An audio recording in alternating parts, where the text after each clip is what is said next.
Blog Talk Radio. Here we go.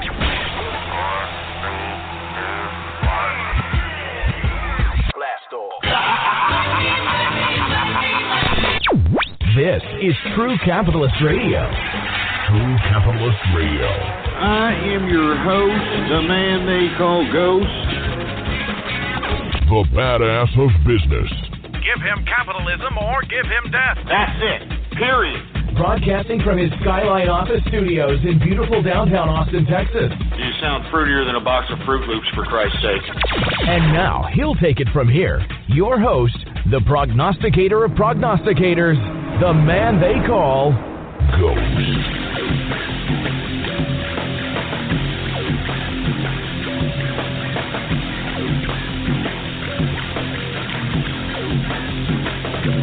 What's going on, man? It's Friday. What's going on, folks? And thank you for tuning in with me to another edition of the True Capitalist Radio broadcast.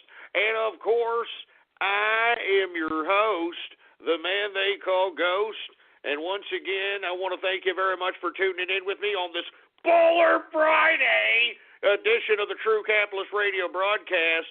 This is episode number 422, number 422 for all the folks that are keeping track of the True Capitalist Radio broadcast. And before we get into anything else, I'd like for everybody to please spread it around like wildfire, and let everybody know that True Capitalist Radio is in effect and in the house. And we are live every Monday through Friday, 4 p.m. Central Standard Time, right here on the official website of the True Capitalist Radio broadcast. And it is blogtalkradio.com/ghost. That's blogtalkradio.com/ghost. And, of course, if you have not done so, please follow me on Twitter. The Twitter name to follow is PoliticsGhost. All one word, no underscores. Politics Ghost is the name to follow. And, of course, I am also on the Twitter alternative, folks, Gab. You can get there by typing in your browser, gab.ai. And I'm also on that Twitter alternative under the same name, Politics Ghost. Anyway, folks, it is Baller Friday, the last Friday of 2016.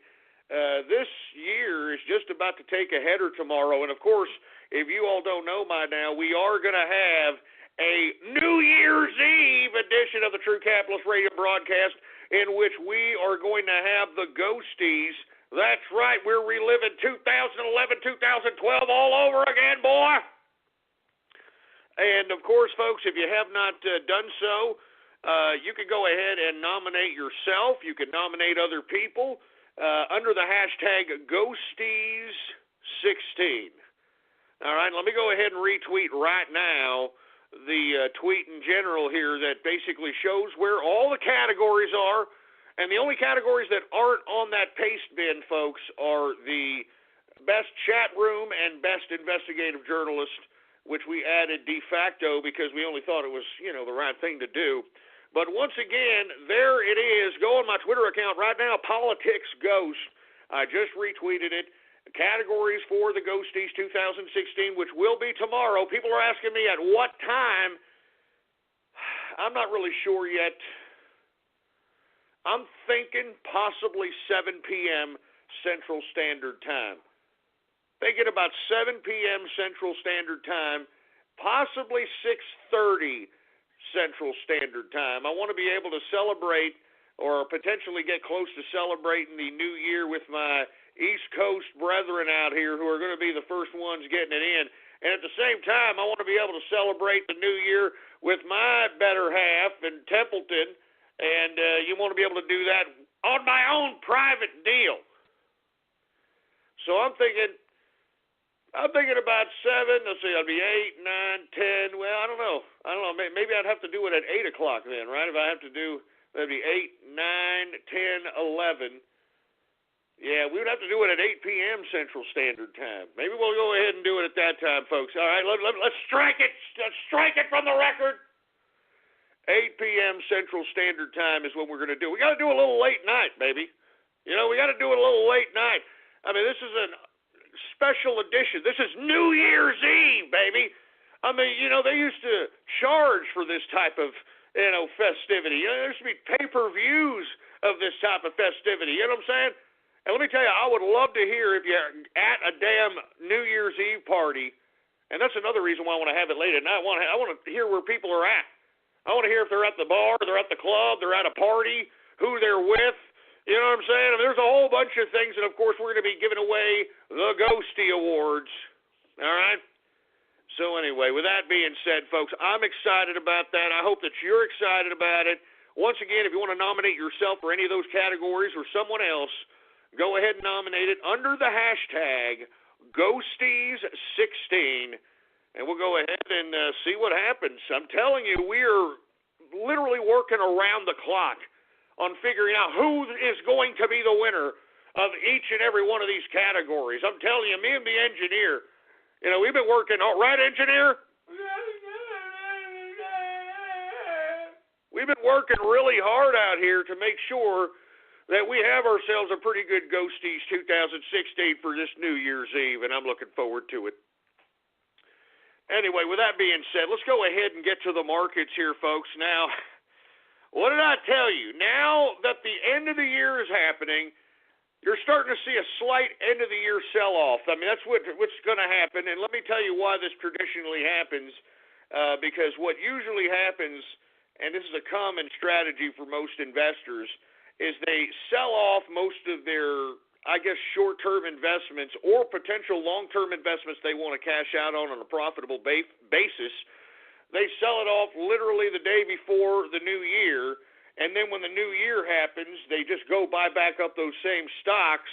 And I'm not going to exactly explain the tax strategy around that because I'm not necessarily a tax expert, but there is a tax strategy around that. So every year, at the end of the year, you're going to traditionally see a little bit of some negativity, whether if the stock market is in great shape or bad shape, and it's based on that particular tax loophole. But once again, I'm not a tax expert. You're going to have to advise, you know, your own tax expert on why exactly or how that will apply, if it does apply to your position. But anyway, that's why I believe we're seeing it. And moreover, as I stated, there is nothing justifying these inflated index averages. I mean, just inflated. They're pathetic. And not that it's pathetic. I mean, don't get me wrong. I know there's a lot of people that are looking at their 401ks and looking at their retirements, and they're heel kicking. But as I stated, man, I mean, at least take some profits right now. I mean, if you think that these damn big, huge index averages are going to stay this way, you are sadly mistaken. There's nothing justifying this, first of all, and all you need is some precarious hike in the interest rate, more than the quarter point that the Federal Reserve raised it in 2016. There's already 4 dots for interest rate hikes in the 2017 fiscal year, and they added the 4th dot at least 2 or 3 days after Janet Yellen announced the future interest rate hikes. And all the Federal Reserve needs to do is just raise the interest rate 1 or 2%, and all of a sudden you're going to see all kinds of haywire happen in this market. And on top of which, folks, we haven't seen fourth quarter. We haven't seen fourth quarter here. I mean, don't get me wrong, I'm a little optimistic in the retail sector because we saw some pretty good numbers coming out, at least the preliminary numbers.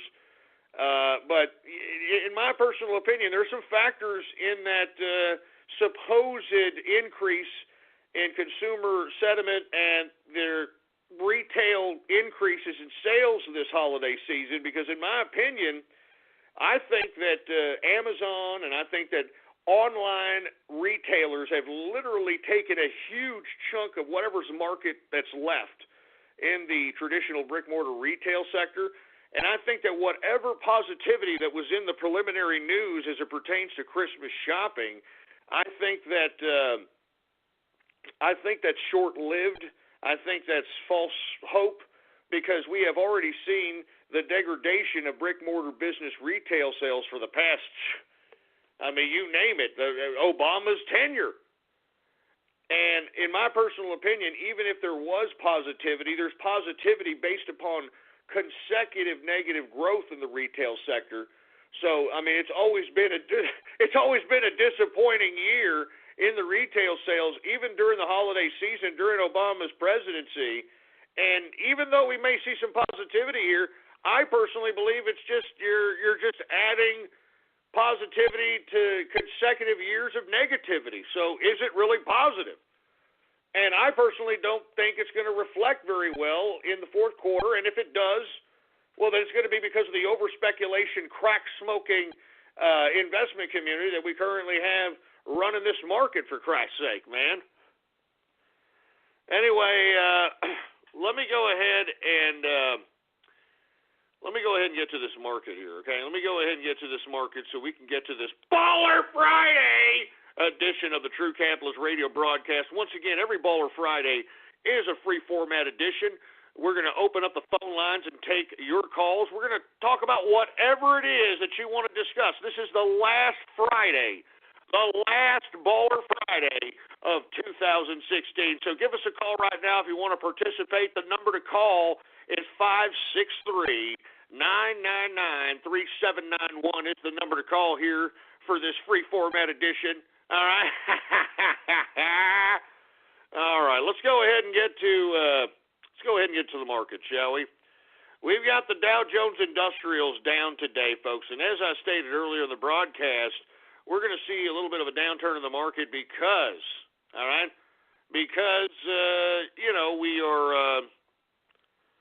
we're seeing this strategy that's usually implemented by investors by selling off all their stock or short-term stocks or any stocks that they want to actually take a profit in on the long-term end and have them sell it off and then rebuy the whole son of a bitch literally the next day or the year after, the next fiscal year.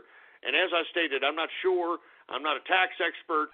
But I'm just, saying that that's what happens, and that's why you're seeing some negativity today. All right.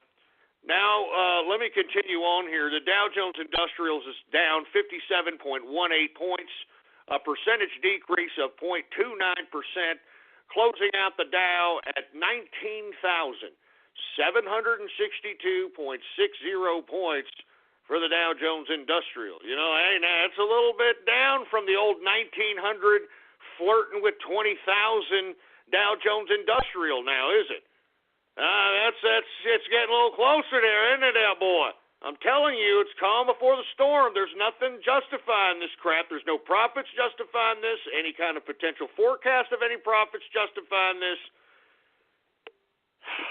Look, when it happens, I'm just going to be like, I told you so. But while I'm saying I told you so, I'm going to be going in. When I'm telling you, I'm not joking around. I'm going to be going in. I'm going to be gobbling up blue chips. I'm going to be gobbling up dividend-based stocks and building net worth on top of the net worth I already have. And that's how you generate sustainable, long-term, major wealth. Hey, Warren Buffett did it, all right? I mean, there's a bunch of people that have done it. I mean, I could name you a whole array of different investors that have done this. Anyway, let's get to the S&P 500, shall we? The S&P is down today 10.43 points, a percentage decrease of 0.46%, closing out the S&P at 2,238.83 points for the S&P 500. The NASDAQ is down 48.97 points, a percentage decrease of 0.90%. Closing out the NASDAQ at 5,383.12 points for the NASDAQ composite. Once again, folks, everything's slipping because it's the end of the year, and everybody, that's what traditionally happens, because you never know what's going to happen. You don't know what's going to happen out here. And not to mention, just based on tax purposes, because there's a whole weekend separating the fiscal years 2016 to 2017. Anything can happen.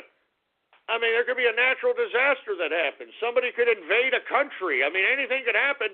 And let me tell you, a lot of folks don't want to be holding the bag, especially going into a new fiscal year. So that's why you're seeing a little bit of sell-off here, and that's what you're going to traditionally see around this time every year anyway. So anyway, let's get to the commodities, shall we? Because we saw a little bit of a dip in everything. I mean, the dollar continues to slip, obviously, because, well, you know, I mean, we were at 14-year highs. And, of course, I always say, folks, what goes up must come down. You just want to be able to grab enough profit as it's going up and don't be holding the bag as it's going down. And let me tell you, even if you're holding the bag once or twice, it happens to the best of us, because if it was so easy that you were never holding the bag, or you know, there'd be a lot more richer people out here, but that's not the case. You know what I mean? Capitalism doesn't work that way. Capitalism works on the person that continues to produce, all right? The person that continues to produce continues to sustain or grow their lifestyle, their net worth, so on and so forth. So let's get to energy, shall we? We're already in the commodities. WTI is up modestly today, ironically, all right? WTI is up 12 cents, a percentage increase of 0.22% increase on the day, closing out WTI at $53.89 per barrel of WTI sweet crude. We've got Brent crude down modestly today. It is down 3 cents, a percentage decrease of 0.05%.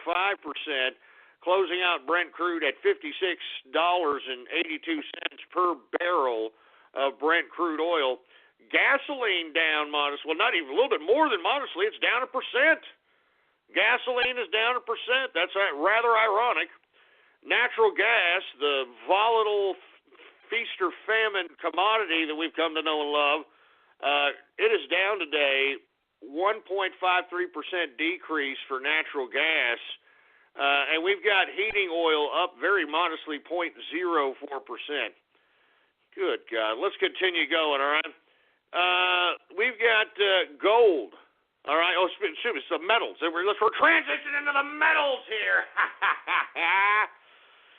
Anyway, the metals, gold is down today, ironically, even though we saw a slip in the dollar. So you're just seeing a slip in everything. I mean, once again, the uncertainty of the investment community. I mean, that's the only way you can say this. There's no fundamentals going on here. You just kind of got to gauge plays on a variety of different factors. You know, I've always said news plays are very easy means to be able to gain some liquidity through a pattern or day trading method. Excuse me. You could utilize the idea of IPO strategies. You could utilize the method of earning strategies. There's all kinds of plays that you can potentially make that can gain you some liquidity. I mean, that's just the way it is. You just have to do your due diligence, first of all, and then secondly, be able to have enough capital to be able to go into the market to profit, first of all, and secondly, make sure you're not holding the bag. It's as simple as that. Anyway, gold is down today, folks, $6.10, a percentage decrease of 0.53%, closing out gold at $1,152 even per troy ounce of gold. We've also got silver down today, 26 cents, a percentage decrease of 1.59% decrease on the day. If you own a small business, it's not a question of if some hacker is going to attempt to attack your company. It's a question of when. Let cyberpolicy.com keep you safe. CyberPolicy is the first end-to-end solution that combines cyber planning, security, and insurance. With CyberPolicy, your business will be protected against cyber attacks for as little as 40 cents a day. Visit cyberpolicy.com today and get a quote in just 4 minutes. cyberpolicy.com. Good God. We got silver closing out at $15.96 per troy ounce of silver. Copper was up today, 0.82% increase for copper, and platinum is up today, 0.34% increase on the day for platinum. Let's get to agriculture, shall we? Corn is up, and let me tell you, I'm paying 2 corn for $1 again out here in Texas, and that's just ridiculous. All right, well, what is this, corn for, what is this, gold? I mean, who's making this corn? Rumpelstiltskin or some crap? I mean, give me a break. 2 corn for $1.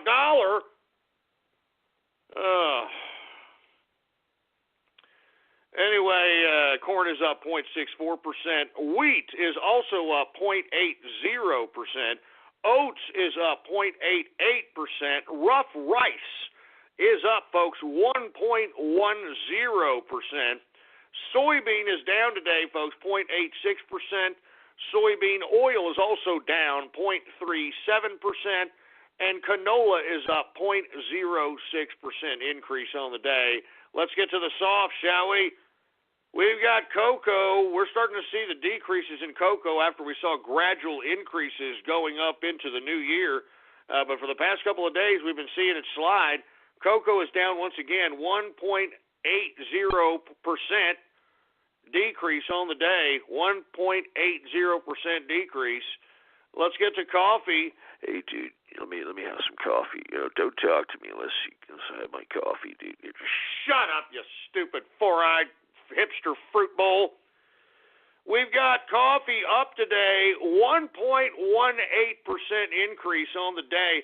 Let me tell you something, man. I'm starting to see some increases in coffee. So you idiots that go out there and live at Starbucks on the weekend and think that you're going to get, I don't know, lucky or something. I don't know what the hell you think you're going to get.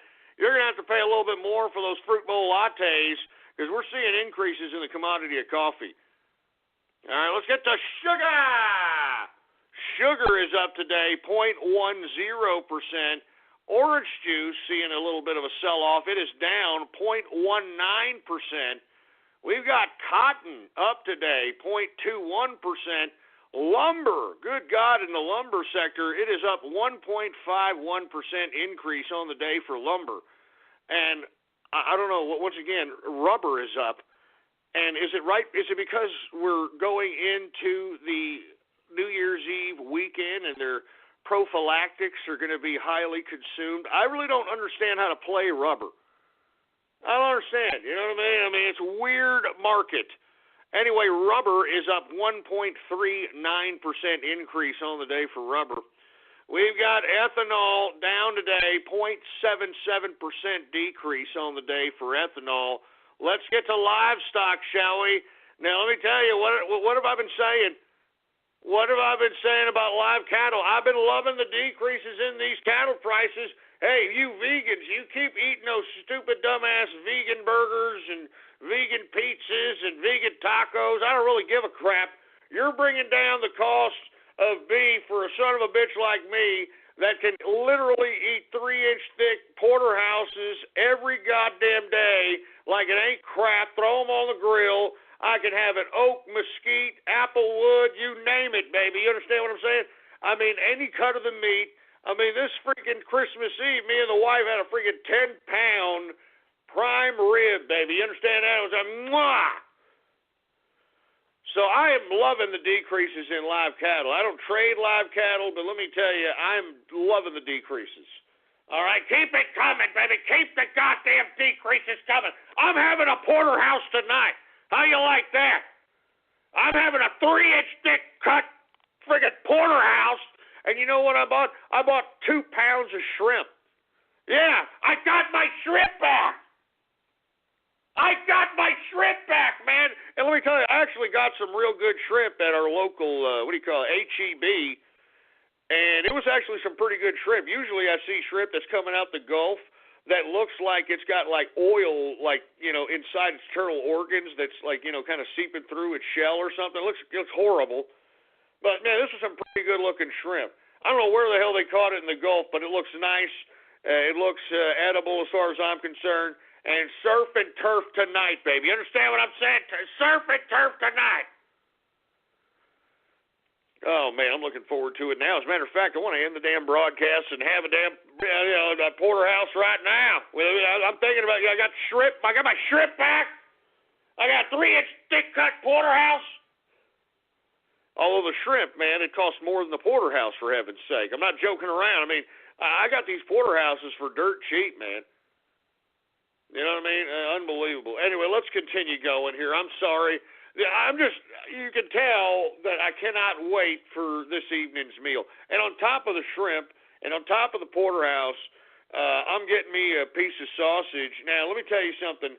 I like German sausage, and out of a given small little sausage manufacturing plant out of Fredericksburg, Texas, called Opa sausage, man. Now, they don't give this sausage away. And look, they're not paying me to say this, but that's probably the greatest sausage ever. So, man, I shouldn't even have said that. I can already hear you dumb trolls. Oh man, that's splice material right there. He just said the best sausage ever.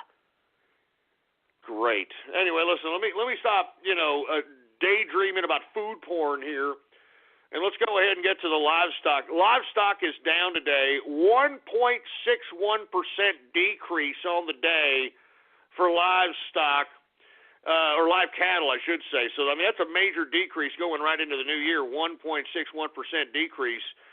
We've got cattle feeder down today, 1.34% decrease on the day.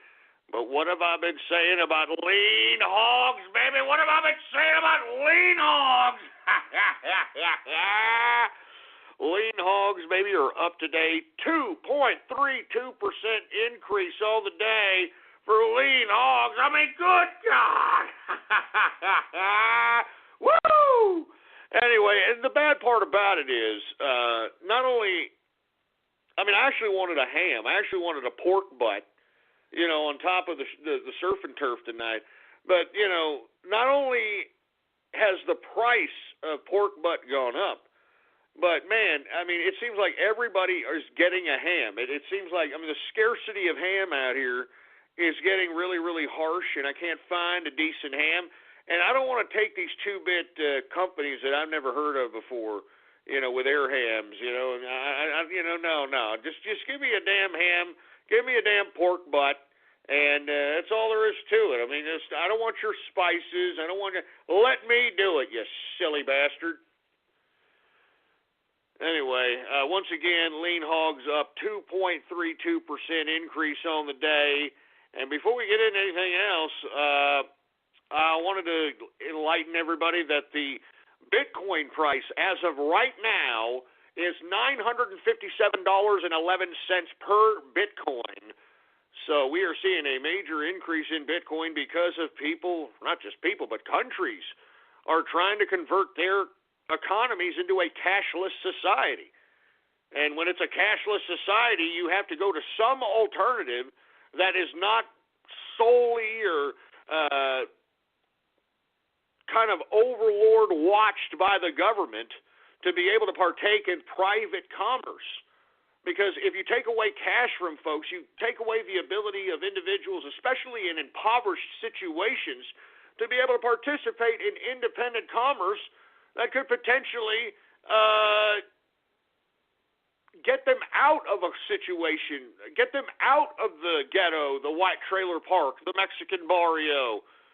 I don't even know. Do Asians have a bad part of town? I've never heard of a bad Asian part of town. I think there might be one on the West Coast, but really bad Asian part of town. Like no, don't go there. Big Trouble, Little China. I don't know. I've never heard of that. Not to mention that's a good movie. I hear they're remaking Big Trouble in Little China, and I think they're going to ruin the whole goddamn movie. So anyway, that, my friends, is the markets for your ass, all right? And let me tell you, this is the last trading day in fiscal year 2016. I don't really expect too much in the markets next year. I think that we're going to begin the year probably getting into February because, it seems to me that we're replicating the same type of scenario that we saw in 2008, 2009. The biggest fall that we saw in the crash of 2008, 2009, because it started gradually in the latter part of 2008 and went in and took a big kaput in 2009. It was in the month of February. It was in the month of February of 2009 is when we saw the biggest dip in the stock market. So I think anywhere from February to April to potentially May, I mean, those are very dangerous months, in my opinion, as it pertains to the equities market.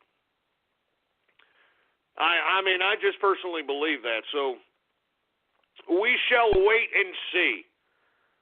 We shall wait and see. Anyway, folks, let me go ahead and give me my drink, for Christ's sake. Got some scotch here. Let me go ahead and throw it down the gullet. And before I do, folks, I want to say Happy Baller Friday to all the folks in the inner circle and the capitalist army and the Trump train and to Donald Trump himself. I mean, this is a capitalist revolution, baby. 2017 is ours. All right, and let me tell you, if you don't think that you're a capitalist, well, go and become a capitalist. It's the beautiful part about being a capitalist. There's nothing to join. All you have to do is go out and make your own money so that when you have your own money, you can carve out your own destiny. You can carve out your own life. You can carve out your own dreams. But the only person that's going to give you your dreams is you. No one's going to give you anything. And the difference between capitalists and everybody else is that everybody else is out there hoping that something happens to them. You know what I mean? Hoping that something happens to them. Everybody's always hoping something happens to them. But you want to know something? Capitalists, you know what we do? We go out and we make things happen. We don't wait for things to happen to us. We go out and we make things happen. We make things happen, boy. Anyway, with that being said, I want to say cheers to once again, the Inner Circle Capitalist Army, the Trump train, and Donald Trump himself. Cheers, baby. Cheers.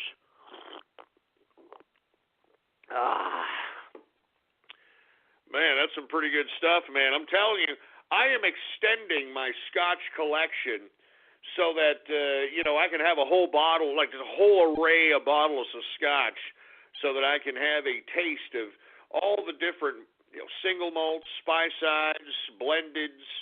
I would love to go to Scotland so I could just go to each and every one of these damn distilleries and watch, the craftsmanship of this eloquent and elegant and gratefully tasting libation that is Scotch. And I know there's a lot of folks out there that are like, oh, I don't like Scotch. It's a little too strong. And yeah, that's why us capitalists are the ones drinking it. That's why whenever there's a good business deal or a nice contract, or hell, if you make a good sum of money, what do capitalists do? They break out the Scotch, baby. They break out the Scotch because that's what we do. Anyway, folks, once again, cheers to all the folks that are out there. This is a free format Baller Friday edition. That's what we do every Baller Friday. As I stated, folks, I want to, before I get into Twitter shout-outs, I want to reiterate what I was discussing yesterday, because people have been tweeting at me. They've been, a lot of people have been supportive. Others have been critical of yours truly because, I had some critical things to say about Mike Cernovich and Milo Yiannopoulos and Richard Spencer and Baked Alaska and that freaking Sam Hyde. Ironically, I had more people bitching at me about me not thinking that Sam Hyde has any talent than any of the other schmucks. But with all due respect, I want to reiterate why I was criticizing these people. And it's because these people are putting themselves on a pedestal that they don't belong. All right? Okay, they had a little bit of a following, and that following helped in the process of enabling Donald Trump to become president. I get it. All right? But as far as I'm concerned, they don't deserve to be sitting here putting themselves on their soapbox and, try to usurp the Trump name and the Trump presidency for their own personal and financial gain. I mean, I personally believe that these jerk-offs, and all of them, I'm saying, well, with the exception of Sam Hyde, I think he's just an idiot, but all the other ones. They all think that Trump was going to put them like in their cabinet or something. You know what I mean? Like I don't know, Mike Cernovich or something thought that Trump was going to, appoint him to something. And I just, listen, go and sell your books, sell your merch, do whatever it takes. But with all due respect, you guys don't promote any kind of idealism whatsoever. All you do, with all due respect, you promote your goddamn selves. I mean, every day I have been, I just came back here in March, but I mean, you can take a look at the over 1,500 hours of content that I have provided. Every bit of this, with the exception of maybe radio graffiti and Twitter shout-outs and a couple of prank call jerk dicks, I have conveyed ideas. And I've always said that this is a battle of ideas. All right? This is a battle of ideas, and I can't reiterate that anymore. This is a battle of ideas, and that's what I've always conveyed on this broadcast. I'm not out here trying to promote myself and doing all this and that. I want people to comprehend the ideas. And, the strategy in which I have been able to relay the information has been uncanny to anybody else. I have been able to literally have folks that would not otherwise be talking about economics, politics, business, stocks, money. These people would be talking about anything else, but because they listen to this show for whatever reason, whether it be the actual content of the show or whether it be the Twitter shout-outs or radio graffiti, at some point they have to listen to the broadcast because they want to see when the hell I'm going to conduct these little segments, and in waiting for those segments, they have to listen to these ideas, whether they want to listen to it or not. Eventually it gets into their head because radio is an intimate medium. People underestimate the power of radio. All right? I'm serious. I mean, they underestimate the power of radio, and the reason they do that because not too many people are good at it. I mean, not too many people can literally sit here for 3 hours and maintain people's attention span and keep the show going. Not everybody has the high energy like old Ghost over here, man. That's naturally energized and can go for 3 hours and not just talk a bunch of horse crap, but not only convey ideas, but to provoke thought. To provoke thought. And that's why I do what I do, folks. I do what I do because I'm selfless, I'm faceless, literally faceless. And the reason I do it is because I want other capitalists to be enabled. And the only thing and the only reason that they're not enabled is because they don't know. They don't have the knowledge. They don't have the philosophy. They don't have the idealism. And amidst all the chaos and troll terrorism and cyber vermin and all this other nonsense, all right, the ideas that I convey on here is not just one of any kind of ridiculous political ideology. It is one of the greatest economic, social, organizational system ever to hit the planet Earth. And that is the capitalist theory, the capitalist economic system, the capitalist idea. And the more we have people understand that capitalism is not a bunch of fat cats, playing the Monopoly game out here, the only way and the only reason that any country, any geopolitical area has a monopoly is because the government is protecting that corporation. That's the only way anyone or any country, any geopolitical area can have and sustain a monopoly. It has to be under the direct coercion by the state over the people to accept the monopoly. Jesus Christ, man. How hard is this for people to comprehend? You see, they don't teach you that in school. They don't teach you that in college. You know what they're teaching these dumbass kids? They're teaching them how to be little soft, delicate pieces of trash. And that if they feel insulted whatsoever, they have this groupthink mentality. That's why they always travel in groups. That's why they always have people that are like-minded, so if they're ever pitted in a corner, especially amidst intellectual debate, they can resort to this groupthink and start saying dumb crap like, shame, shame, shame. And it's ridiculous. It's utterly ridiculous. And I think that the education system should be seriously revamped. And I hope that there's some serious revamping happening in the education system and the collegiate system. I mean, I think we need to start cutting funds for any college that is preaching this delicate, holier-than-thou, social justice warrior snowflake mentality. All right? And that's all there is to it. Anyway, folks, the bottom line is that the reason I gave criticism to these individuals is because these people are out for themselves, and now that Trump is not making them any part of the administration, not even as a surrogate. I mean, they're not even. He's even denounced a lot of these folks. Now all of a sudden they feel backstabbed, they feel betrayed. I mean, but I don't understand. Why exactly do you feel betrayed? I mean, Cernovich, you're obviously making so much money that you're able to pay an idiot like Baked Alaska, who, with all due respect, folks, if you're a friend of Baked Alaska because you follow him on Twitter, this guy was working for BuzzFeed. He was a leftist about a year and a half ago, all right? And all of a sudden, what, he is a mouthpiece for the alt-right?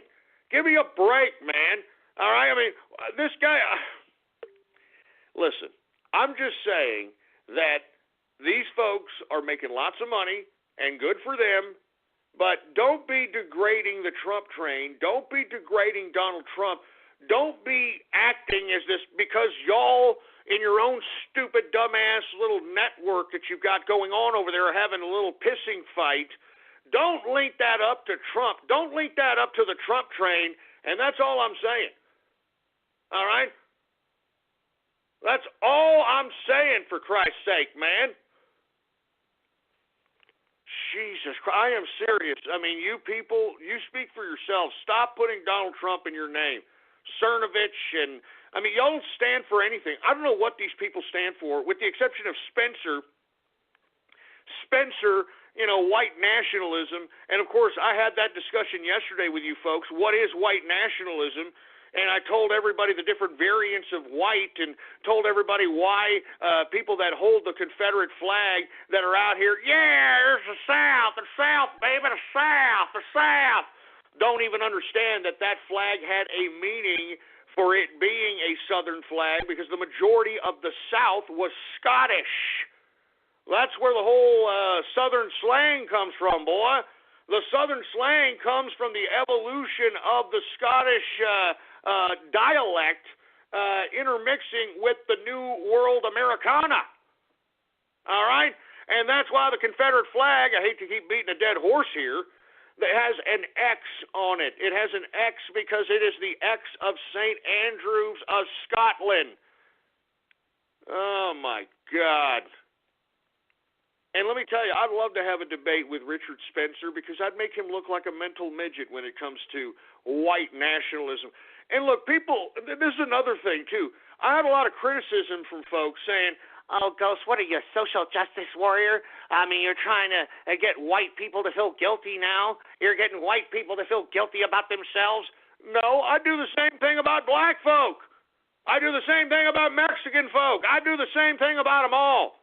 Because it's ridiculous. If you think that this whole concept is of some kind of racial purity, then you are misconcepted. And let me tell you, the only country in modern contemporary history to fall back on the political model of cultural domination was the neo-Nazi era. And I repeated yesterday that Hitler, with all due respect to my neo-Nazi listenership, that man was a Jew, all right? That man was a Jewish man. I'm just looking at his facial features.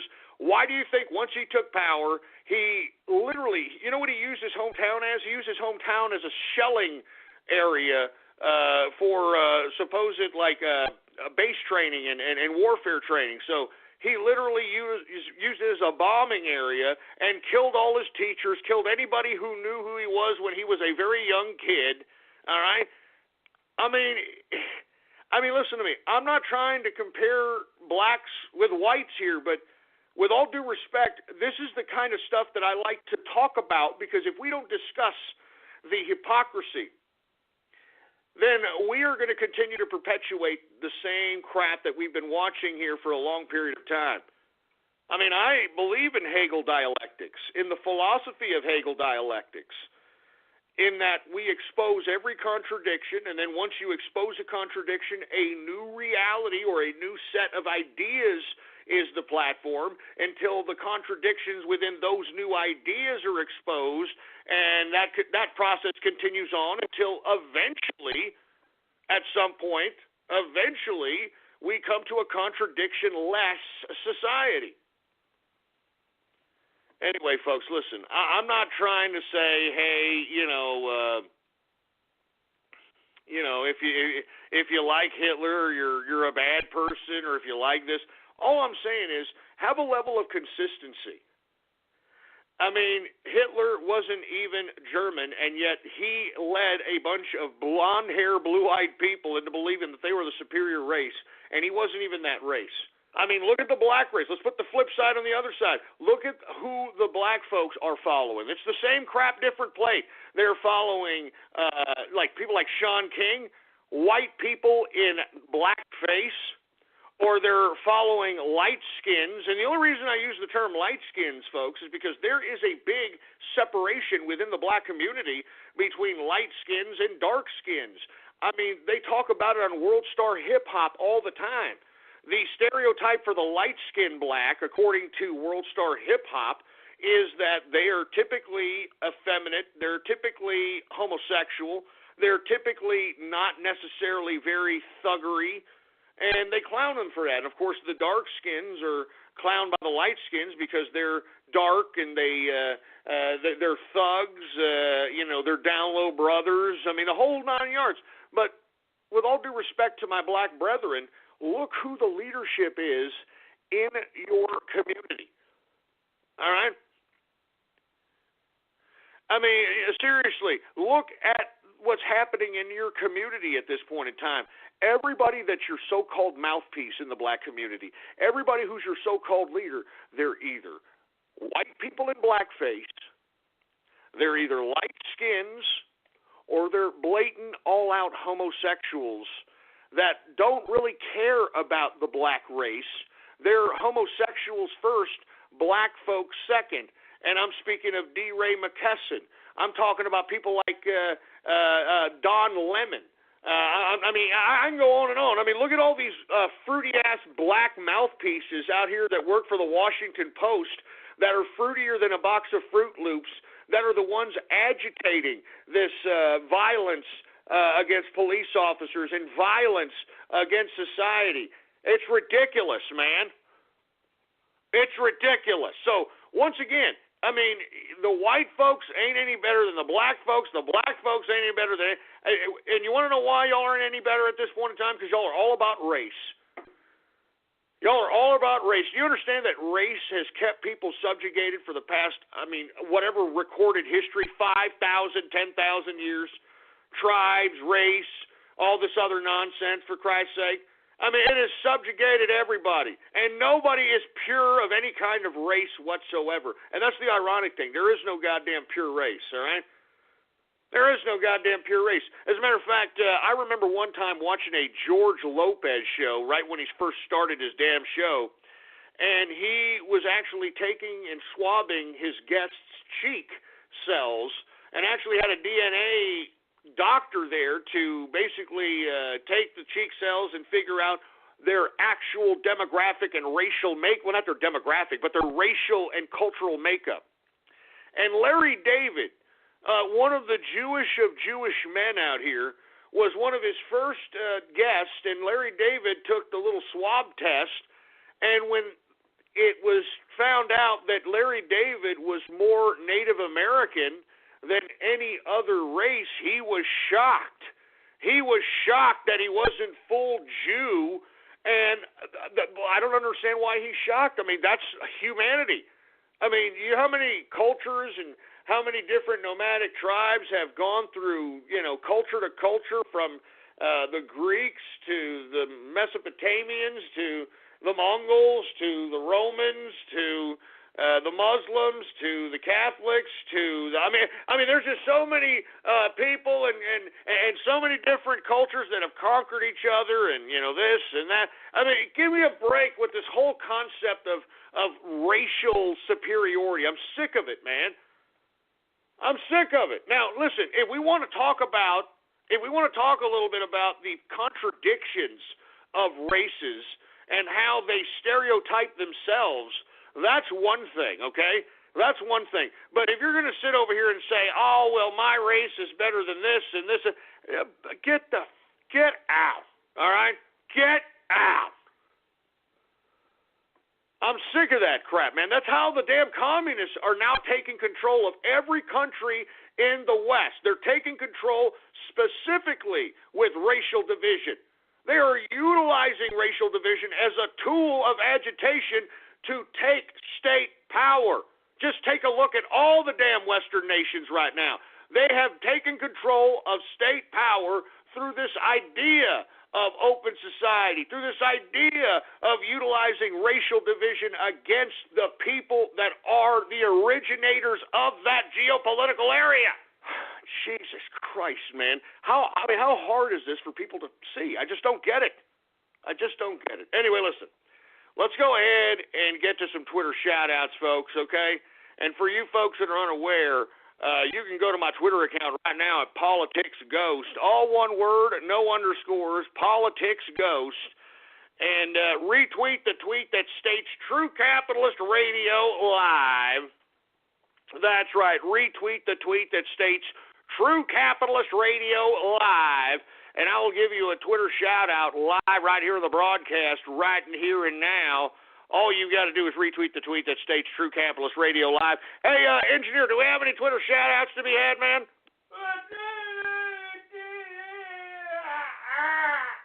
All right, well, let's go ahead. And, wait a minute, before I get to Twitter shout-outs, I do want to remind everybody that after the show, sometime this evening, we are going to put up the Inner Circle last remaining slots, which are only going to be 50 slots. That's it. And they are going to be up, and they're going to be available, and they're going to be available probably till about January 2nd, maybe 3rd. And let me tell you, if you didn't get in the first time, that this time around is going to be a little bit more expensive because, listen, I've got some serious plans for the Inner Circle, and I know that there are some people, unfortunately, in the Inner Circle that are potentially, troll, nefarious, cyber vermin. So what I'm doing here is I'm instructing a serious triangle within the circle. That's right. I'm constructing a serious triangle within the circle. So, not that, that matters or anything, but, I'm serious in 2017. I've got a lot of plans for the Inner Circle and the serious triangle within the circle. And those that are serious, I'm serious. All right? All the stuff that we've talked about in the Inner Circle chat meetings, I'm serious about it. If you own a small business, it's not a question of if some hacker is going to attempt to attack your company. It's a question of when. Let cyberpolicy.com keep you safe. CyberPolicy is the first end-to-end solution that combines cyber planning, security, and insurance. With CyberPolicy, your business will be protected against cyber attacks for as little as 40 cents a day. Visit cyberpolicy.com today and get a quote in just 4 minutes. cyberpolicy.com. So once again, I am constructing a serious triangle within the Inner Circle. And I'm serious. And I want everybody who's in the Inner Circle serious to be in my triangle. All right, folks, let's just continue going. Do we have any Twitter shout-outs? I think we do, right? Yeah. All right, well, let's go ahead and get to some Twitter shout-outs right now. All right, folks, who do we have here? We've got, I'm not saying that name, already getting stupid. We got Earthquake. What's going on, Earthquake? We got General Capitalist. We got Sergeant Yoda. What's going on? We got DJ Boyfriends. Jesus Christ. We got hermaphrodite penis.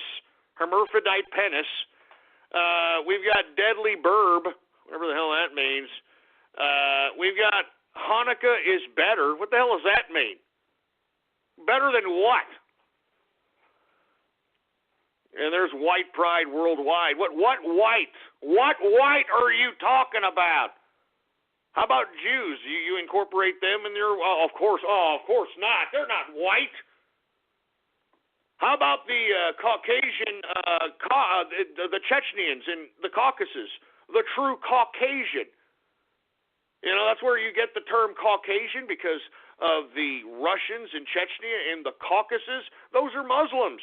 How about them? Are you down with them? They're white. They're blonde, blue-eyed, man. You're white. Anyway, man, silly, ridiculous, simplistic ignorance. What's going on to Silent Capitalist? What's going on? Trans for ghosts, that's great. Yeah, I have a lot of trans that are attracted to me. I don't understand it, but then again, I kind of do understand it. You know what I mean? And again, I kind of do understand it. Some manly dominance that I'm just throwing around this internet like it ain't shit. Anyway, what's going on to Dot's Kit, man? How you doing? Good to see you. Hans Guvensmith in the house. We've got Polybus TV, whatever the hell that means. Templeton Sanders. There's Kermit the Frog. You fruity bastard. Stop listening to my show. Stop listening to my show. Jesus Christ. Who else do we got? We got Dark Skins are ashy. Oh, man. No, don't go there. Please don't go there. Look, I just talked about that particular subject matter to enlighten folks the inner strife that's happening within the black community. I did not do or say that for you idiots to make racist Twitter names, you son of a bitch. Oh, my God. We got Supa in the house. What's going on, Supa? We've got Ghost is Muslim. I'm not a freaking Muslim. Are you kidding me? How about a ham sandwich? What are you talking about? I love pork too much to be a Muslim. You know what I mean? I was just talking about eating pork butt, for heaven's sake. Jesus Christ. You know, they're splicing material. You see what you idiots are making me do, you jerk dicks? Good God, man. Anyway, let's continue going here. Once again, you want a Twitter shout-out, retweet the tweet that states True Capitalist Radio Live, and I'll give you a Twitter shout-out live right here on the broadcast. You know what I'm saying? Anyway, we've got Winnie the Poop Tickler. Jesus Christ, you sick pricks. We got Jared Taylor equals Ghost. What the hell does that mean? Ghostback Mountain. Jesus Christ, shut up, man. We got the Neon Knight. We got drones over San Antonio. That's not funny, man. That is not funny. Not funny. We've got CDI Fan 237. We got Australia for Trump. What's going on, my boys out there in Australia, baby? What's going on, mate? Aussie, Aussie, Aussie. Oi, oi, oi. Aussie, Aussie, Aussie. Oi, oi, oi. Anyway, we got Stay Off My Turf in the house. Scarlet Moon in the place. There's Tweely Atkins. Oh, that's great. Hi, Ghost. I'm Fluttershy. Shut up. Freaking trans testicle right there. I don't know if that's a trans testicle. We've got Trans Panda. Are y'all upset that panda died at 33 years of age today? Are y'all upset about that? You know what? One less panda! Jesus Christ. We got the Green Leader in the house. We've got Thomas Turncoat Albin. Listen, shut up. That's not me. That's not me. Shut up. Girly Ghost. I'll show you, girly boy. I put a freaking boot in your hole. We got Godzilla in the place. What's going on? The trans fruitcake. Did you put a freaking pair of balls in a fruitcake? For Christ's sake, Jesus Christ!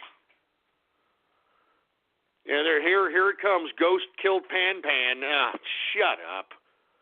Why don't you just shut up? Jesus Christ. Serious triangle equals Jewish plot. You son of a... Shut up! fucking Jewish plot, you son of a bitch. I am not a Jew. I don't know how many times I gotta tell you, sorry sacks of crap, that garbage, man. I am not a Jew. Jesus Christ, I use yarmulkes for coffee filters, you son of a bitch. I am not a Jew. Son of a, give me the mic. Jewish plot. Shove it up your ass, man. Listen, we have to have a serious triangle within the inner circle, man. I mean, we have some freaking troll terrorists and cyber vermin in there think it's a big joke. All right?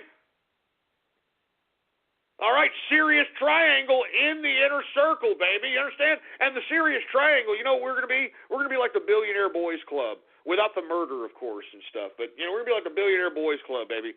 You know what I'm saying? The serious triangle in the inner circle. You know what we're doing? I'm telling you what we're doing. We're pulling money together. We're going to start our own corporation group. You know, we're going to go into business. You understand? This is the Billionaire Boys Club. This is the ghost group that I'm getting together, man. We're going to go out. We're going to take over businesses, man. We're going to be like freaking KKR, baby. We're going to be like Henry Kravis, baby. You understand what I'm talking about? I mean, you're going to be reading about us in the goddamn Wall Street Journal, baby. You know it and I know it. Listen, I don't want to talk too much. All right, let me just calm my ass down, for heaven's sake. We are now in the second hour of the True Capitalist Radio broadcast, and of course, I am your host, the man they call Ghost. And once again, folks, I want to thank you for tuning in with me. Before I get started, I'd like for everybody to please spread it around like wildfire and let everybody know that True Capitalist Radio is in effect and in the house. And we are live every Monday through Friday, 4 p.m. Central Standard Time, right here on the official website of the True Capitalist Radio broadcast. It is blogtalkradio.com/ghost. That's blogtalkradio.com/ghost. And, of course, if you have not done so, please follow me on Twitter. The Twitter name to follow is PoliticsGhost. All one word, no underscores. PoliticsGhost is the name to follow. And listen, I got Inner Circle members asking me if it's going to be a charge to be in the triangle. No, there's not going to be a charge to be in the triangle. You're in the circle, baby. You know what I mean? I mean, you just got to be recruited from within the circle to be in the triangle. You understand what I'm saying? I mean, once you're in the circle, you're in the circle. I mean, you don't have to pay anything else. I mean, it is what it is. We're just going to recruit the serious people in the circle to be a part of the serious triangle. That's what we need to do. There ain't no extra charge here. Anyway, folks, my apologies here. Listen, I don't mean to be airing out the personal business of the Inner Circle, but once again, these Inner Circle 50 slots that we are going to have, I mean, this is serious business, all right? And that's all we want. There's only 50, and we want serious people. I mean, don't get me wrong. We know that there's a fun part and a fun aspect to the show, but we're constructing the serious triangle within the circle. And it's 2017, baby. All right? Inner Circle, serious triangle in the house. All right, let me continue going here. And I'm only going to take a couple more of these Twitter shout-outs because I don't want you idiots to ruin my Baller Friday today. It's the last Baller Friday of the year. And then tomorrow, of course, folks, it's New Year's Eve. I'm looking forward to it. I don't know about you. I'm looking forward to the Ghosties. I hope that you folks are too. And once again, if you want to nominate yourself or somebody for any one of the categories of the Ghosties, all you got to do is tweet under the hashtag Ghosties16. Ghosties16.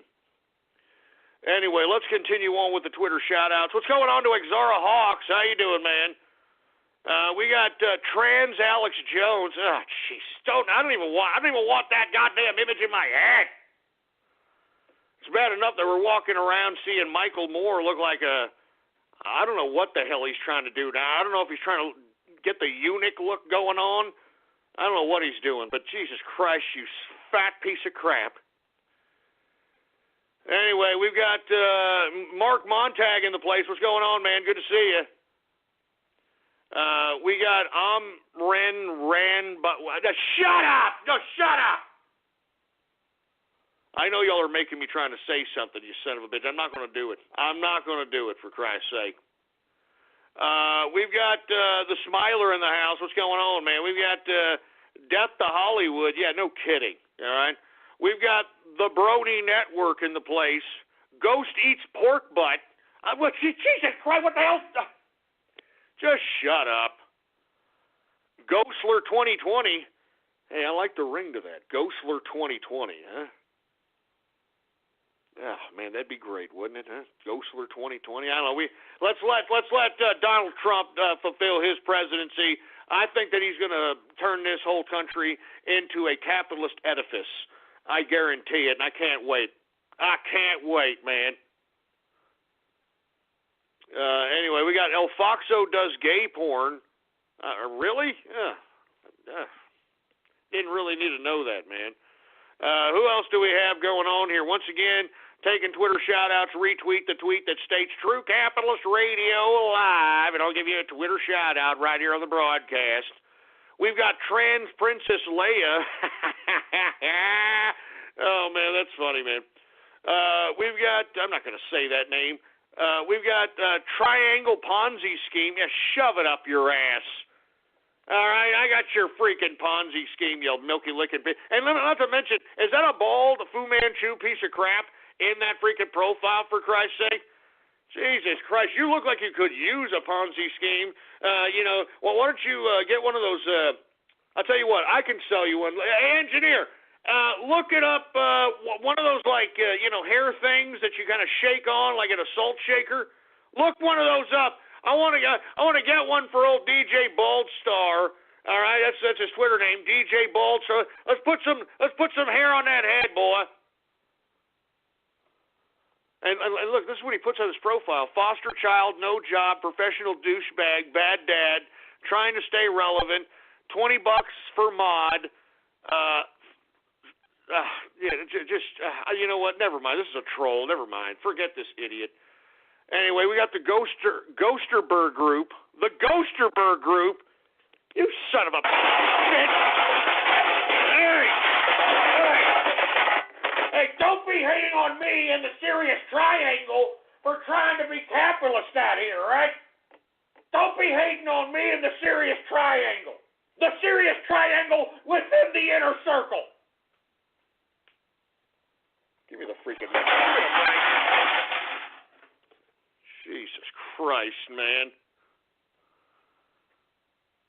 Leisure Suit Ghosty. Leisure Suit. Let me tell you something. I don't wear no leisure suit or suit sucker or seersucker, whatever.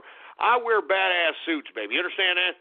I get mine personally tailored. I look like I stepped out of GQ magazine before they started getting fruiting up with the fruit bowl look.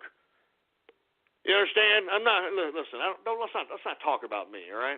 We're on Twitter shout-outs out here. We got the Trans Markiplier. I hate Markiplier, man. I'm serious. Listen.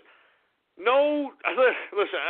Every time that I say this, I'm not knocking their hustle. They're capitalists.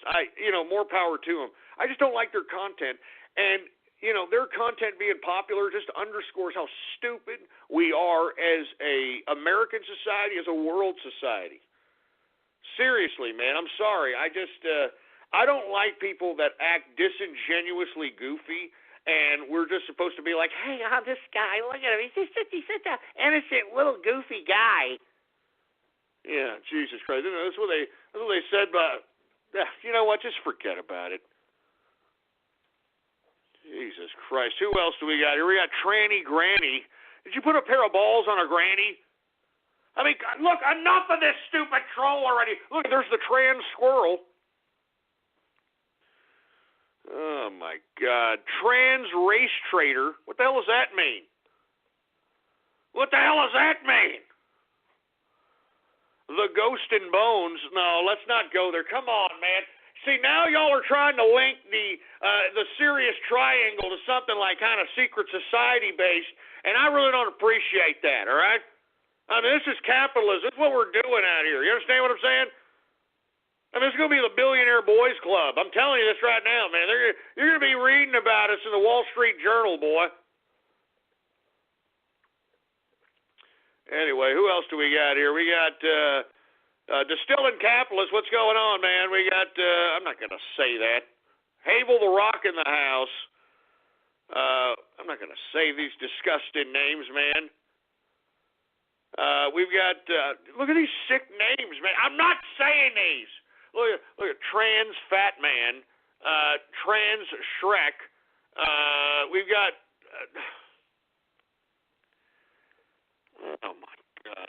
Please stop with these sick names, please, all right? Triangle on the Money, whatever the hell that's supposed to mean. Ghosty Madoff, you son of a bitch. Shut up! Shut your stupid little asshole! Ghosty Madoff, listen. This is the inner circle business. You see, that's why I shouldn't have aired inner circle business on the show. You understand that? This is within the family, all right? Don't be commenting about what's going on with the family unless you're a part of the family. Do you understand me? You understand? Don't you dare. Don't you even dare. Give me the freaking mic. Jesus Christ, man. Don't you even dare. Jesus, right? We got Latvian Capitalist. What's going on? Karaz and Tub Guy BFF. Man, listen, no. Please stop. Please stop. Please stop. Oh, my God, man. I'm just, I don't know, man.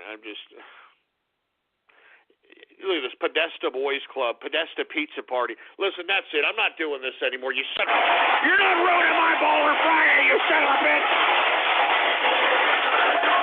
You're not going to ruin my goddamn Baller Friday, you sorry sacks of crap. Let me tell you something right now, man. Do not mess with me today. I'm not in the mood for this. All right? I mean, this is Baller Friday here. All right? This is Baller Friday, and for you people that are out here trying to piss me off, don't piss me off, all right? I'm serious. I'm not going to let you idiots ruin my Baller Friday, all right? I'm not joking around. Give me that damn mic. Give me that mic. Jesus Christ, man.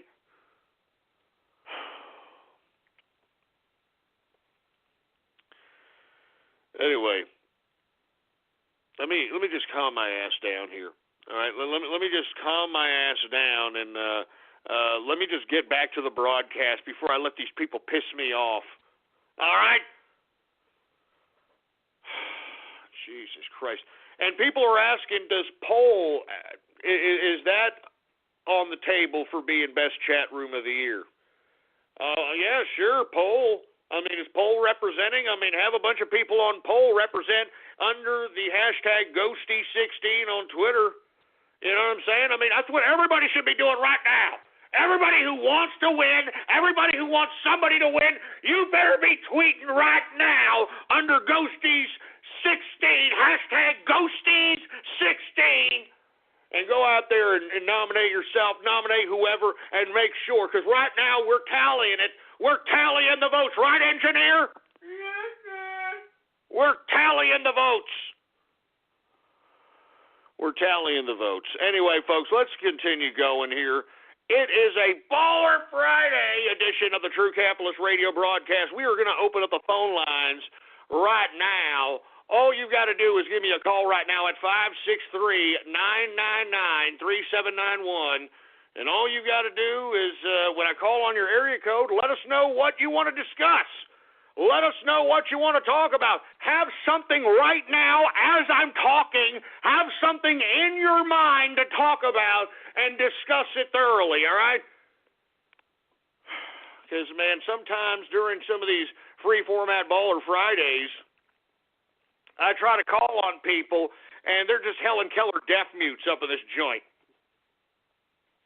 Just Helen Keller deaf mutes up in this place. So once again, I'm going to open up the phone lines here. We're going to talk about anything you want to discuss.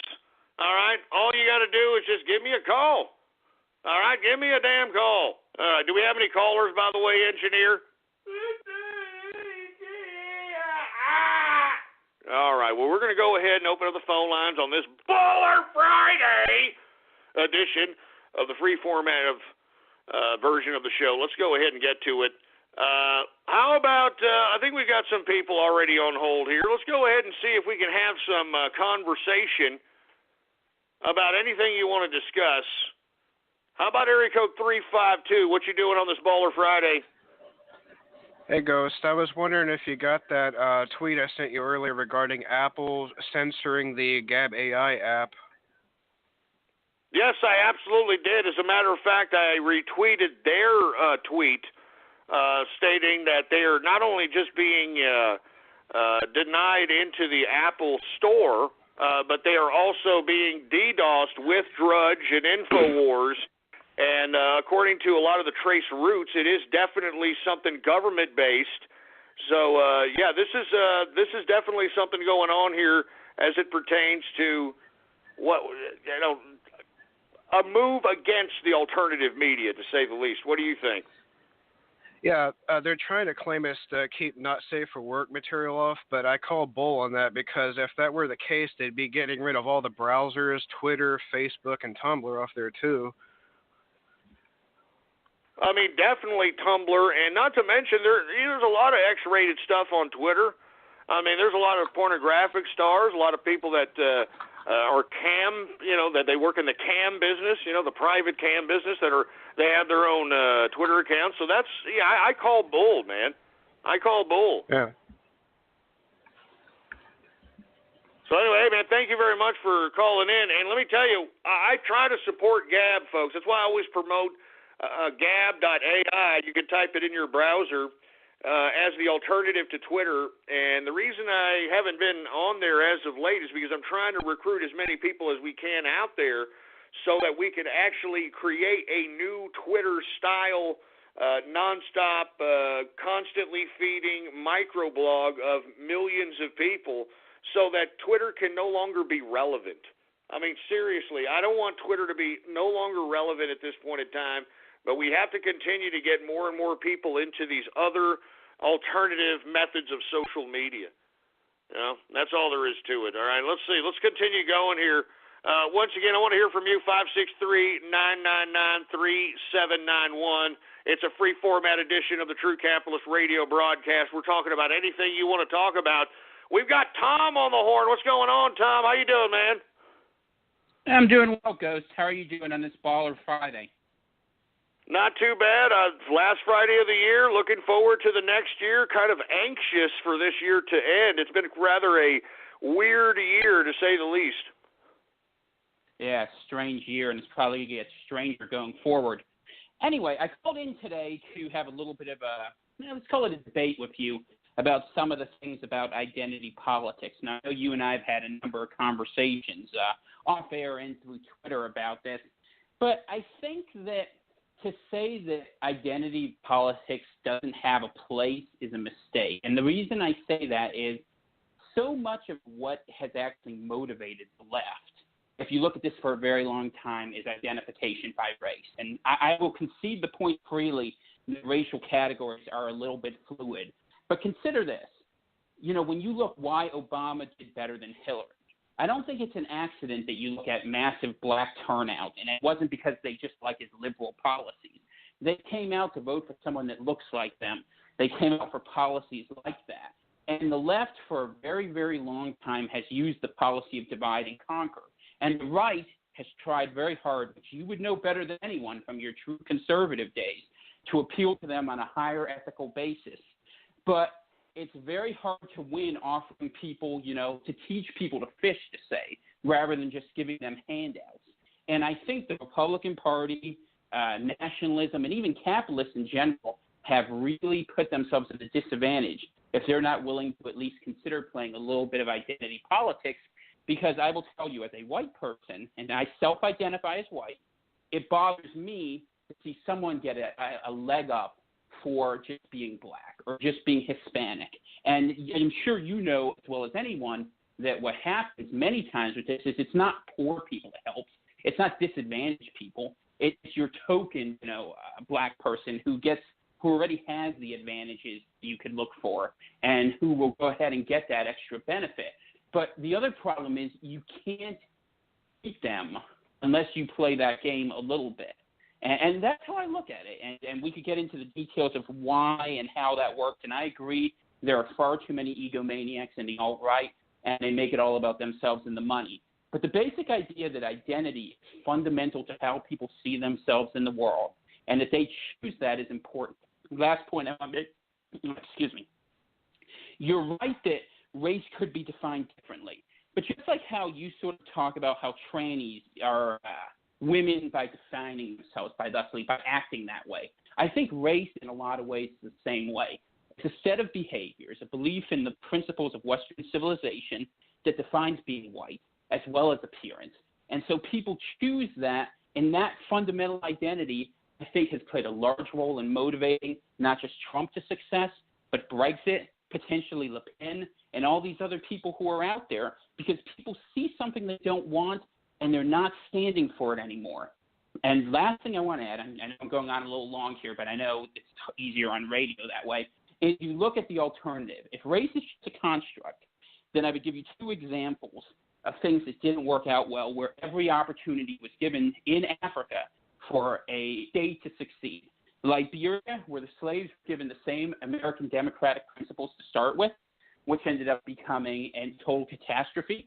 And South Africa, a country which in the 1980s was a first world power, a nuclear power, very economically powerful, and now you have a president there who believes that you can have shaman spells to ward off AIDS.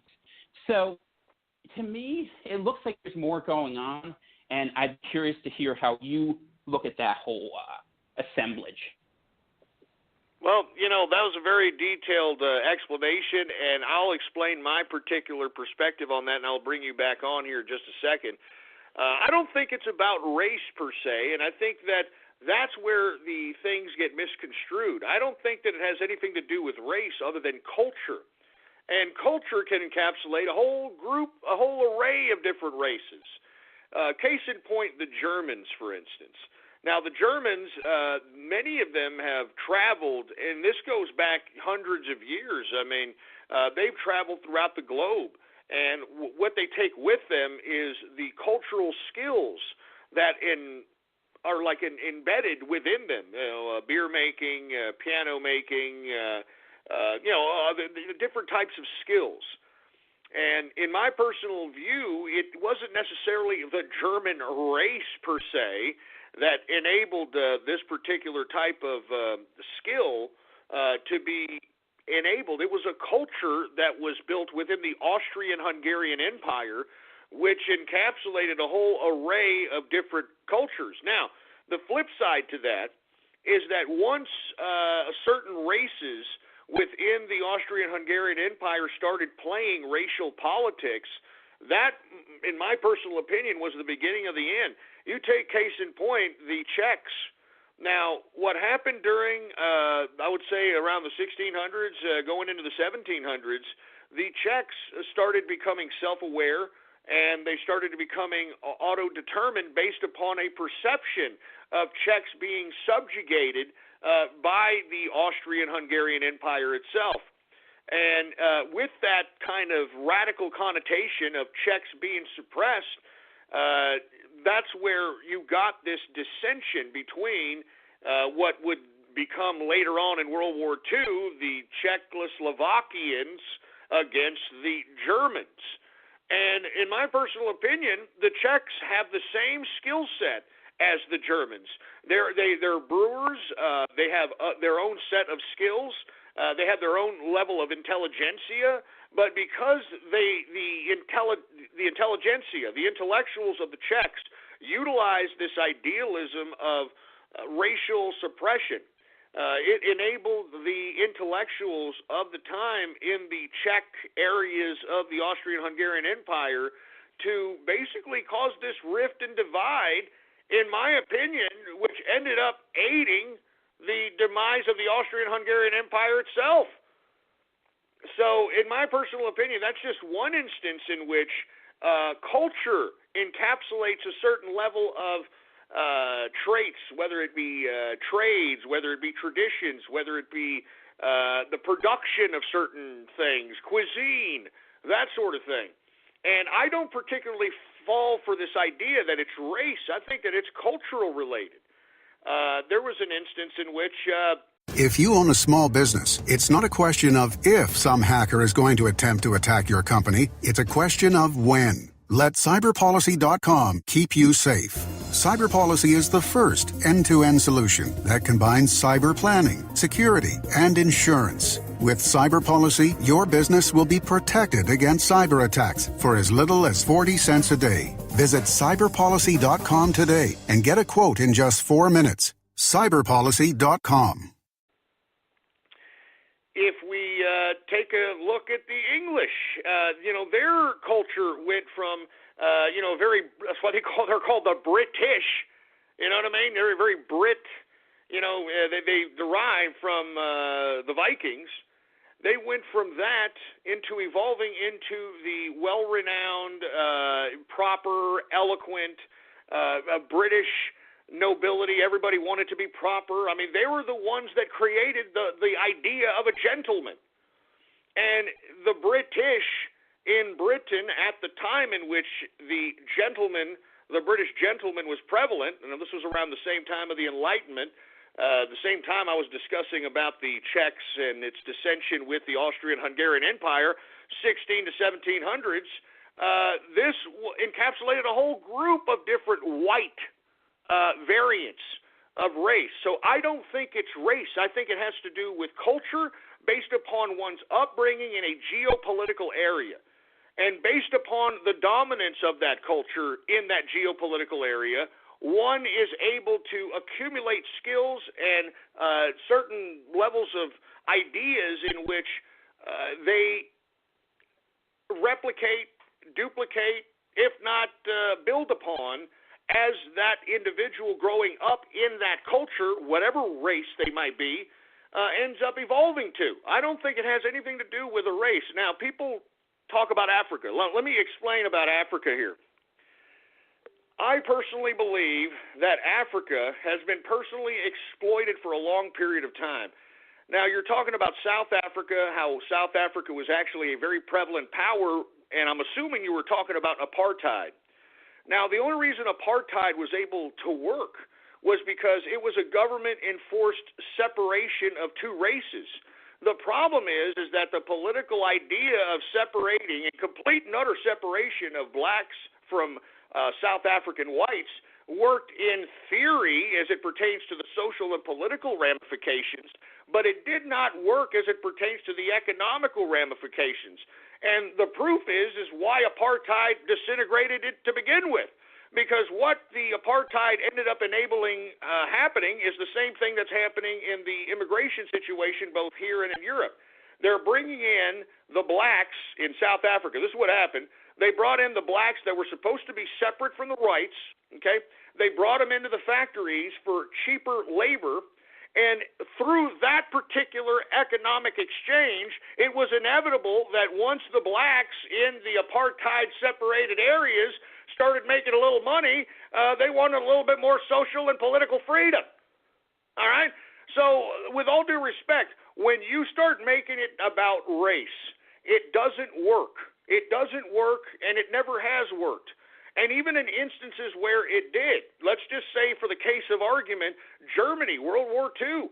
I mean, I'll give you the benefit of the doubt that Germany really rapidly facilitated its economic growth once Hitler took power. Now, there could be a debate on whether or not the idea of national socialism helped facilitate a rapid growth in GDP that enabled the rapid development of the German economy. I mean, that's a debate. But what organized that was the idea idea of racial superiority led by somebody who wasn't even that racial makeup. This was a dark-haired, big-nosed, a Hitler-stashed idiot that literally just knew how to throw good hand signs, talk he didn't even talk eloquently. He just talked like a demon. He made sure that he believed himself. And not to mention, let's not, I don't want to get into the occult aspect of Hitler, but the bottom line is, I will give you that. But the contradiction within the Hitler idea was the fact that the racial superiority was nothing more than a means by Hitler to galvanize a country like Germany so that it can basically fulfill his conquest of world domination. I mean, do you understand what I'm saying? I mean, this had nothing to do with white, blue-eyed, blonde-haired folks wanting to go out and show their superiority. He galvanized these folks, and he wasn't even a part of these people racially. So do I agree that race can be utilized as a major component of social organization? Absolutely. Is it the right form of social organization? Absolutely not. And the proof shows in anyone or any entity or any geopolitical area that bases their whole goddamn premise on race fails, because there is no racial purity. All right? And even if there is, in the aspects of, let's say these blonde-haired, blue-eyed folks in Europe. I mean, let's say there is. I mean, those folks, for whatever reason, decided to take the socialist route at this point in time, and now they're socialist overlords who have pacified them with free booze and free health care and retiring at 35 or 40 and, doing whatever the hell they want, screwing, whatever. They have pacified these folks to where now they're bringing in wild Yehudis that are battle-hardened from the Middle East, and they're dominating them like hell. So listen, I don't believe in the whole racial component aspect. I believe it's cultural-based, and in culture, you take what you're brought up. All right? You take whatever it is that you're brought up, and when one decides that they are going to utilize the concept of race to suggest why they're bad, there's bad things happening to them, or race for the means why their family had a bad hand, or a means of race on why the country is bad, I think we're going down a bad road. Now, one more thing, and then I'll bring you back on, Tom. When you were discussing a little bit about the left playing racial politics and how it's worked for them, it's only worked for them because they have devious things in mind. And those of us on the right, most of us, we don't have very much devious things in mind, with the exception of the extreme right, nutcases that want to put people in ovens and hang people on nooses. All right? Now, we are not at that extreme, nor do I want to be at that extreme. What the right wants to do is basically not just take the high road, but in my personal opinion right now, what I'm doing on my show is exposing the contradictions and saying very controversial type of racial content so that it can open the minds of folks that don't want to talk about subject matters that are blatant in everybody's face. And I've talked about that with every race, all races. And because the whole idea of basing a social organizational theory on race, it just doesn't work. It doesn't work. And the only time it does work is if you're attempting to organize a group of individuals that all look like each other in hopes of world conquest. And unless that's our objective, that we want to just go and bring out a bunch of white folks and, looking like each other for world conquest, that's the only reason racial politics is useful. And that's why the left is using it. The left is using it because it's an organizational type of theory in which you put fuel on the flames, and they themselves, I mean, literally, you can make any race of people so radicalized and tell them so much rhetoric that, hey, look at that race, look at what they're doing to you, look at what that race is doing to you, that anybody can get into this irrational racial type of over sensationalism. But I and much like most of the intelligentsia used to be of the West back in the early 1700s and the late 1700s, the Enlightenment. I mean, that's what I still believe in. I still believe in the Enlightenment, in which anybody and everybody who has a sound mind and common sense and reason can legitimately surpass the primitive idealism of skin color. Because I think that the primitive idea of skin color is one thing that I believe that the Creator put us on here for to overlook, because we're a very visual society. And when we see something that doesn't look like us, we kill it. It's the same thing that happens with the goose or the duck, that has a black spot on the back of its neck. The other ducks that don't have the black spot will pick at it until it goes away, and by the time it goes away, the duck is dead. So I don't believe in the whole concept of racial organization for any type of legitimate political theory. I'd like to hear your thoughts, Tom. Sorry for, going off there. Go ahead. Sorry, man. No, it's not a problem. I have a hunch you and I could go at this for 4 or 5 hours, and we probably would. My argument isn't in favor of racial purity as an absolute, but let me use your own example of the Czech Republic or Hungary or any of the breakaway nations that came out of the Austro-Hungarian Empire. They were able to form coherent political entities because people did adopt a shared entity, and they were able to work together for a larger purpose. Now, you've defined nationalism in your previous comments as organizing a group of people with a shared set of characteristics for world conquest.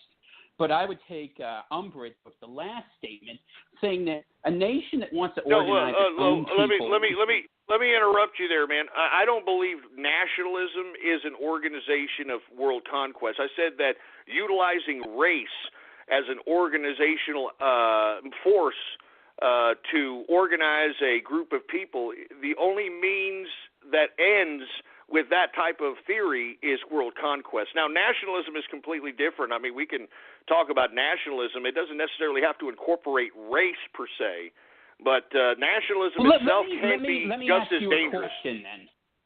Let me ask you a question then. Would you consider Israel a nation that's organized by and on the basis of race? You know what? It depends on how you look at what the hell Israel is. I mean, to be honest with you, Israel was nothing more than a deal that happened on an international basis that not only legitimized the state of Israel, but legitimized the international authority, which I don't understand why it should be an authority, the international authority of the UN. Now, whether or not it's a Jewish state or a democratic state, I think that's what's currently being debated at this point in time. And to be honest with you, there are Jews within the state of Israel that do not believe in the Jewish state and want a more kind of a merging of both cultures to some extent. And they know, I mean, the Jewish people know that the Palestinian occupation at some point in time has to end. The problem is that the basis for which the state was developed was very precarious. I mean, first and foremost, that area was occupied by England, and the only reason that Jews went there was because England was the one that allowed them to settle. So, I mean, it's really a precarious scenario, and now, because the situation with the United States and Germany and all these other countries feeding money into the state of Israel to sustain the state of Israel, now all of a sudden we're in a precarious situation because depending on how you look at it, let's say you look at the state of Israel as a Zionist situation. Let's just take that argument for a second. Okay, let's say it's a Zionist situation. Who enabled the Zionist situation and why? And at that point in time, if it is a Zionist situation, is it good or bad in the position, in the geopolitical position that it's in? Meaning, given the fact that you've got a whole region of wild Yehudis that, for whatever reason, have been killing each other for thousands upon thousands of years, all right, whether it's the Sunni, the Shia, the Kurds, the Wahhabists, you name it. I mean, they've just all been killing each other. When you have something that resembles an element of civility within the Middle East, is that a good or a bad thing?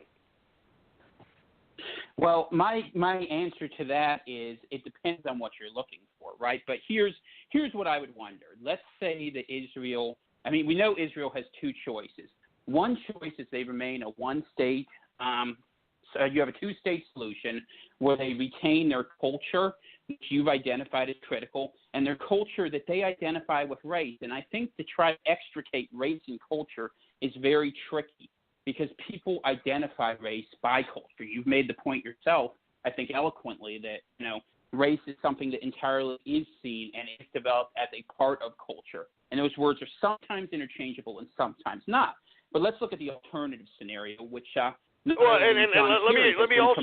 also add that I don't believe that Jewish organization is racial. I think it's religious. I don't think it's racial. But go ahead. Okay. Well, I think most Jews that I've read who are prominently speaking about it would say it's both, but we'll leave that aside for the moment. What I would say is that if you had in Israel where, let's say, they granted full citizenship under democratic rights with the same cultural, privileges to the Palestinians there, you look at the relative birth rates, you look at the fact that you have about 6 million people in Israel versus about 4.8 in Palestine, what would you think that one-state Israel would look like 50 years from now, 100 years from now, given the different cultural values and interplay you'd have between the Palestinian population and the Israeli population occupying the same state? Do you think it would retain the character that Israel has now as a Western democratic nation? Or do you think that, in fact, you'd have probably something more akin to, a Muslim state, sort of like how the Copts got subsumed in Egypt, if you want to look at a long-term example? Well, I am not really the one to make a judgment on whether a one-state or two-state solution is in the best interest of the region, because in my personal opinion, I don't think that we should even be involved in this particular scenario. But the only reason we are involved is because we helped enable the existence of the current nation-state of Israel. But I want to go back to what you were suggesting. One thing, just 1 second here, because it's important. I'm not asking from the perspective of an American. If you were an Israeli, let's say, you were an Israeli national, or any nation, would you want to let a whole bunch of people into your country of a different culture, of a different race, of a different set of values, and say that, okay, well, we can economically bring these people in, and our culture can bring these people in, and it will work? Because we've tried that in the U.S., and look what's happened to California. And I'm sure you see that fight going on in Texas as well. So my question is, what do you think now is the best solution for America or the world? But if Israel wants to be the country it chose to be, that it's created to be, and there were a lot of hijinks in it, you and I both know that, and some of them, like the Balfour Declaration, are entirely underhanded. But my point is just this. Can people choose? People want to live based on a culture. Is that the choice they should make? And when you look at the economics of it, the opposite of it, I want to bring back one point you said earlier, which I thought was important, because you talked about South Africa, and you talked about apartheid, and you talked about how people joined in, the black workers were brought into the white communities, and they were exposed to that culture, and they were exposed to the opportunity. But what's interesting is rather than grasping that opportunity and making their own lives better, although some did, and credit to them, the majority didn't. When they used that opportunity to seize political power, they reverted to the previous form of how they ran, which you could argue the culture is more enduring, and I'd accept that. And I would argue that race is a part of that.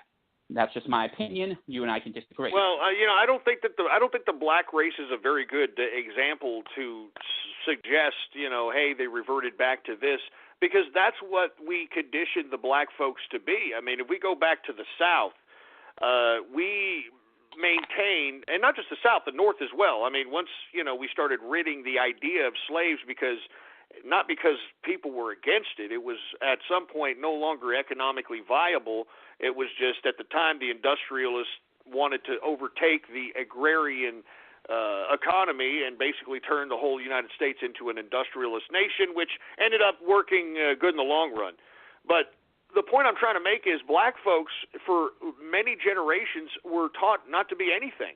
They were taught to be nothing but brutes and, nothing but, field workers and that sort of thing. That's why they're such great athletes.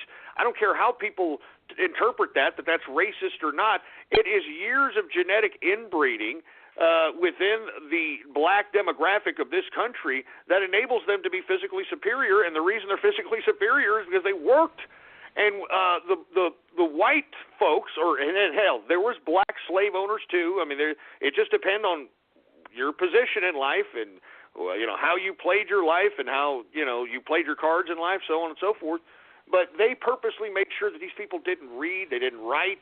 They didn't, they didn't do anything but sing and dance and, drink and, appease them so that they could be good workers for the next day. So I don't think that you could, utilize that. If you want to talk about Africa and how it's failed in general to create any kind of withstanding nation state within Africa that has any level of GDP growth or is anything worldly besides South Africa during apartheid, that's another debate. And I'm not trying to sound like a social justice warrior in blacks' favor here, but I do believe that the reason that a lot of blacks resort to the, give me this, give me that, because it's embedded in them. It's embedded in them back to slavery. I mean, all blacks had to do back in slavery was work, and they were given food, they were given clothing, they were given housing, and they were given the ability to sing and dance. And that's all they did, and that's why at this point in time, I don't think that it's a racial situation in the sense that the white man is keeping the black man down. I think it's the black folks keeping themselves down, and because they don't want to self-reflect on the idea that, they're the ones for whatever reason, and they can go look back historically. Unfortunately, I have yet to hear any black intellectual portray it in this capacity, that the reason that they're perpetual suspects of welfare recipients, or the prime welfare recipient demographic, I should say, is because that's the way they were for hundreds of years before they were let out free. Now, that's a bad example, but getting back to your point about race in the Jews. Now, I don't particularly believe that the Jews are a race because, in my personal opinion, if you go back to where the Jewish race came from, it came from Eurasia. So that's why you find a lot of things within the Torah that you can find in the Sanskrits of, or not the Sanskrit, the Indian Hindu religion, excuse me. There's a lot of similarities because that's exactly where they came from, and that's why when Larry David took, and I said this earlier, Tom, when Larry David took the swab test on his cheek cells and was shocked that he wasn't full-fledged European and found out that he was Indian or Native American, it was shocked. It shouldn't be a shock because the Jews are not a race, whether they want to believe it or not. They are not. They're a religion. They're a religion of people that have been living in diaspora for thousands upon thousands of years, and these are people that literally live by a religious code, and not just a religious code, but a moral code. You combine the Torah with the Talmud, and you got the Jewish people. And it has nothing to do with race. The only reason that they look the way they look is because they used to believe in, keeping it within themselves. I mean, because they were Jews. They were a group of people. They were a traveling band of people. So when you start inbreeding amongst yourselves, you start to have certain traits of the certain inbreeding, you know what I'm talking about when you inbreed. I mean, you start to, your eyes don't look right. I mean, you get deformative features. I think you're honestly making my point for me, because what you're saying here is that genetics plays a large role in how we are in our own expression. Whether you use the example of Jewish features, whether you use the examples of black athleticism, what you're basically saying is groups of people that share certain traits, and more than skin color, more than melanin, because if race is just about skin color, it would be absolutely ridiculous. I agree with you. But you said so yourself, that through years of breeding and selective pressures, and these could be environmental or they could be artificial, They could be plantation owners killing off smart slaves and keeping strong ones. But what we see are these genetic pressures that lead peoples on divergent paths. And just like two different dogs, a bulldog has a different function than a greyhound. I think that's the level at which you see race the function of human diversity. You see subspeciation and all sorts of things. And I think people mistake racism for bigotry. You don't have to hate black people to say white people are one way. And I think that's the straw man argument the left has made forever and a day. I don't believe that. But what I do believe is that there are differences. They cannot simply be explained away by culture. Although culture plays a large part, I think genetics and heredity play a huge part in who we are from the moment we're born. Fair or not, people don't like that. The left hates that because it conflicts with their whole worldview that people are perfectible and that there's a system, but we're just different. That's how nature is. You've said so yourself many times, nature, you have to look at things and respect nature. And I think looking at race is one part of nature. Should we live in hatred of it and should we try to work around it in certain ways? Maybe. It's a noble impulse to think man can call on his higher instincts. But it's interesting that throughout history, again and again, man reverts to that. And there's something to be said for the solidarity of having people around you, like you can trust. Because race is just an extension of some ways of kin, of family, of all that. Whether it's Scottish people in the South, whether it's German settlers in Texas, whether it's a kibbutz in Palestine, it doesn't really matter. I'm just saying that to throw it out and say it doesn't have validity misses the larger point that it seems like there's a lot of genetic evidence that a lot of people don't like and a lot of people do overcome, but a great many people don't. And that's my only point with respect to everything you're saying, because you and I agree about more than we don't. If you own a small business, it's not a question of if some hacker is going to attempt to attack your company. It's a question of when. Let cyberpolicy.com keep you safe. CyberPolicy is the first end-to-end solution that combines cyber planning, security, and insurance. With CyberPolicy, your business will be protected against cyber attacks for as little as 40 cents a day. Visit cyberpolicy.com today and get a quote in just 4 minutes. cyberpolicy.com. No, I agree with that, but at the same time, I don't think that I proved your point. I think what I'm trying to say is that culture, the idea of ideas, encapsulated a group of people. The blacks in America that were under slavery had no culture outside of the singing, dancing, and working. That's why the genetics of those particular traits were handed down from generation to generation. There is no black culture outside of that, and that's why, in my personal opinion, they're so misdirected as a group of people, and that's why they're so easy to manipulate from the light skins to the people that are white people in blackface. That's why these people are so easy to manipulate. Now, the Jews, when they came over here, they were in Jewish ghettos. I mean, they were in the lower end. I'm talking the turn of the 20th century.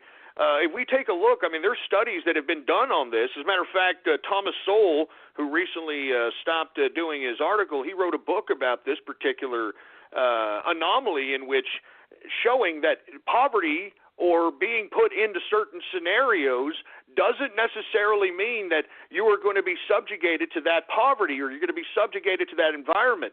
And he took the case in point. The Jews in World War I, when they took their entrance tests into World War I, were mostly illiterate. Most of them didn't really know how to read. They were from the ghetto. I mean, they're from the Jewish ghettos. And those same folks ended up becoming, post-World War I, the people that owned the garment industries. These are the people that owned the diamond industries. And it's not because of race. It's because of a creed. It's because of a culture. It's because of a credo. And to be honest with you, look at Drake. That's a black Jew. I could give you countless multiracial Jewish folk that don't encapsulate what the idea of the Jewish race is. I believe it's culture. I think culture supersedes everything. And culture comes from tradition. It comes from the idea of passing things down from generation to generation. And that's what the Jews have done. They have sustained the continuity of their culture. Not their race, even if maybe some Jews want to believe that, it's their race, it's their culture. And the same thing with everything. Same thing with every so-called demographic. It's their culture. The culture is what defines the person.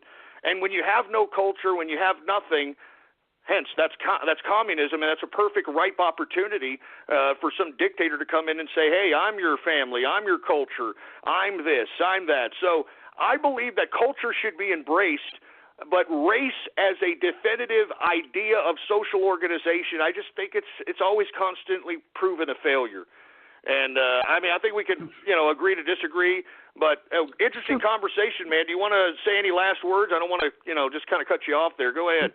No, that's fine, and I don't want to talk all night. Like I would say, I agree culture's a huge part of it. The only thing I would say with your last points is, you can find exceptions, but as you've said many times yourself, a group is defined by its majority. And I think if we're really honest with ourselves and look how the majorities of certain groups behave, whether you call it culture, whether you call it race, there are differences, and they are not noticeable. Let's say it that way. Shout out to Snow White. She's sleeping right now, but she's probably going to yell at us being too loud and woke her up. Shout out to the Inner Circle, to Mark Montag, to Jimmy Capitalist, to yourself, the engineer, Templeton, and to all my friends on 4chan. I'll try to make my voice better next time. Have a good one. Hey, man, thank you very much, and I appreciate the interesting conversation. A lot of the folks that were listening in thought it was a very interesting conversation. Very good points that you're bringing up.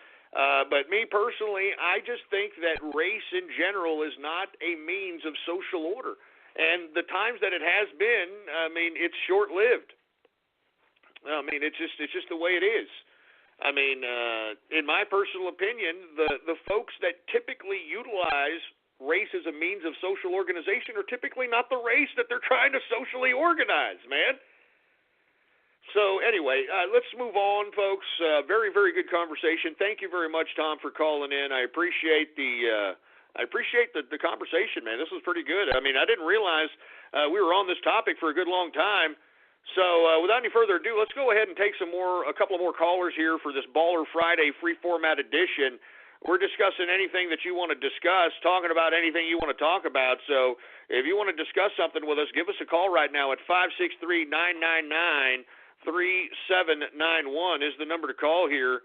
I want to hear from you. What exactly do you want to discuss on this Baller Friday edition of the True Capitalist radio broadcast? Very, very good stuff here so far. How about area code 302? You're on the horn. What's going on? I can do that like all right, we get it, you idiot. All right, it's not radio graffiti time. All right. Anyway, how about I think this is Distilling Capitalist. Is that you?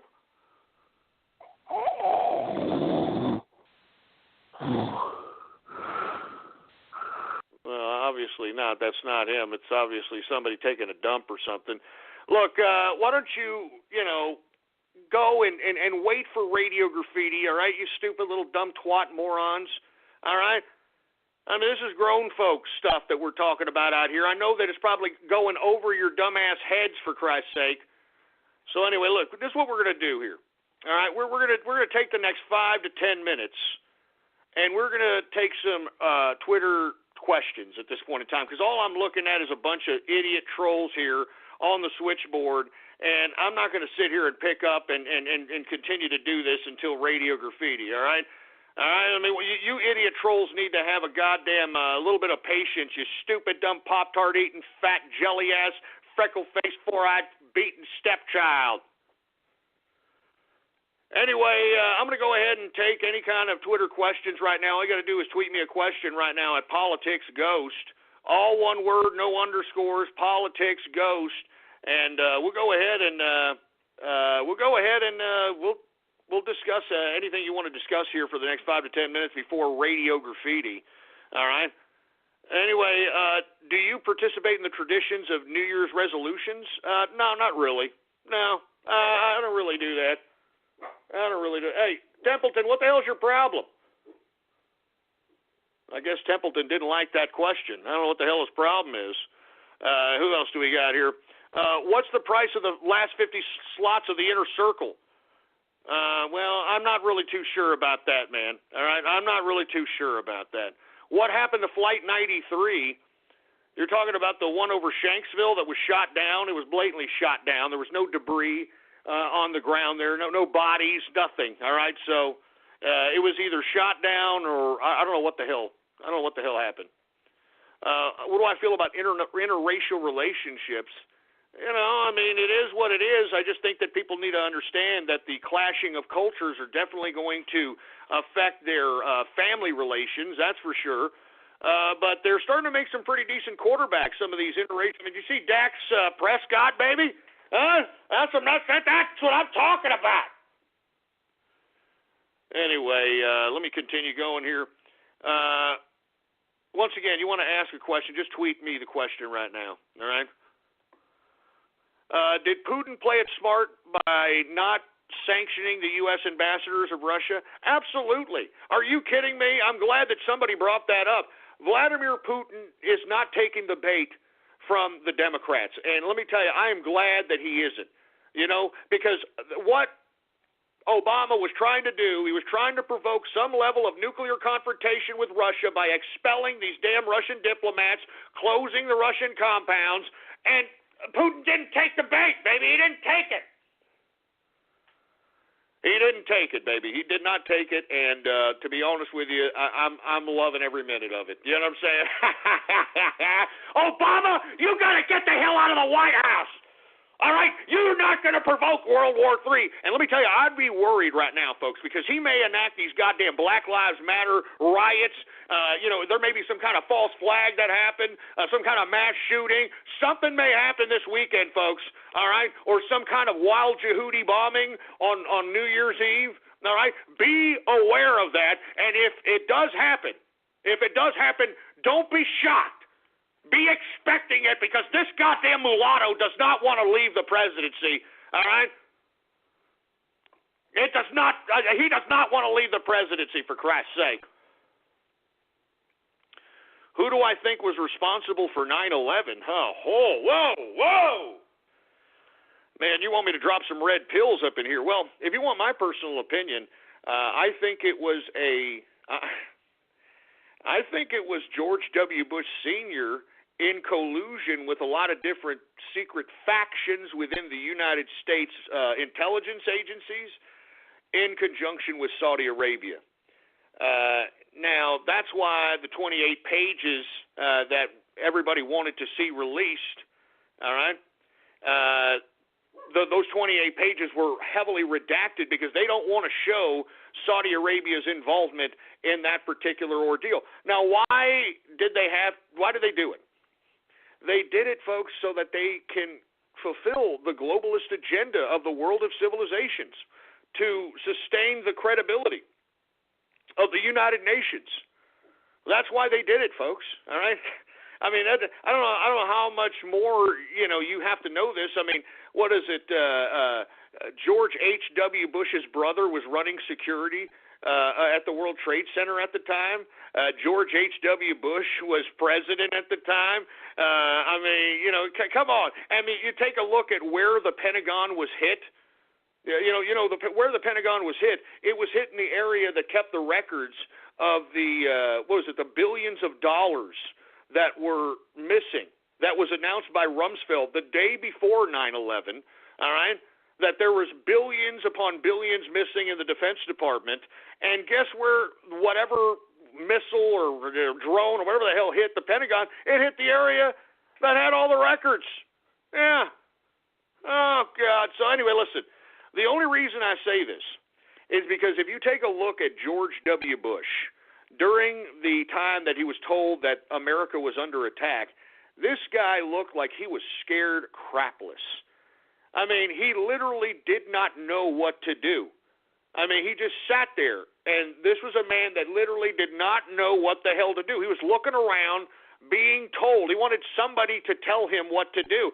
And this just goes to show you that this man is clearly not a president. He was not in control. This is not a man that right when he heard that America is under attack, saying that, hey, we've got to go, we've got to, command the military, we've got to throw flyers in the air, all this nonsense, all right? He didn't do that. He just sat there. And you want to know why? Because he was scared crapless. You know what I'm saying? So in my personal opinion, it It was a coordinated attack from the internal factions that are literally devoted to the globalist agenda. And the proof is in what happened after 9/11. I mean, that's really all you have to look at to see who really did it. What happened? Who benefited? I mean, look at the nation states of the world post 9/11, for Christ's sake. It's destabilizing the Middle East. I mean, give me a break. Jesus Christ. Do you think that the Rothschilds are involved in the New World Order's terroristic ways? I don't think the Rothschilds even care, man, to be honest with you. The Rothschilds are so rich at this point in time, they don't care. I mean, you know, they're for whatever's good for business. I mean, you have to understand, these are bankers. These people have, I mean, listen, I am not a fan of the Rothschilds today. What I do when I try to, and we're in the third hour, by the way, folks, for all the folks that are wondering, we're 3 minutes into the third hour of the True Capitalist radio broadcast, and I am your host, the man they call Ghost, and once again, I want to thank you very much for tuning in with me. Listen, Nathan Rothschild was the Rothschild that put the family into a whole new strata of supra-elitism to the point in which the freaking crown had to bow down to these folks. And I don't want to go through the whole Rothschild story again, but, I mean, they just literally put themselves into nobility. Put themselves into nobility, for Christ's sake. Anyway, let's continue going, folks. All right, I want to hear from you. All right, I mean, ask me a question on Twitter. All right, I want to answer questions. I know these people are asking stupid ass questions. I'm not answering dumbass questions. All right, you moron. Stupid idiot. When will Obama be impeached? I mean, give me a break. Who knows?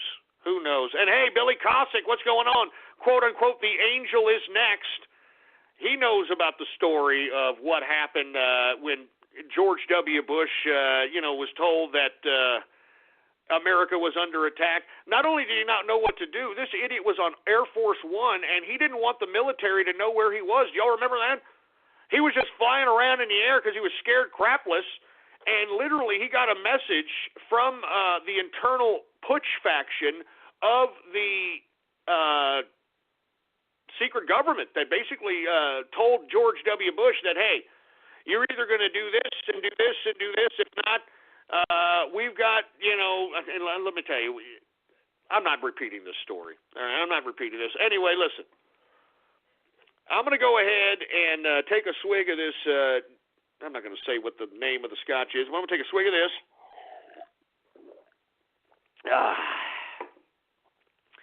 And I'm going to tell you a couple of more questions here. More musicians are working outside major record labels. Will you be surprised if they worked independently in 10 years?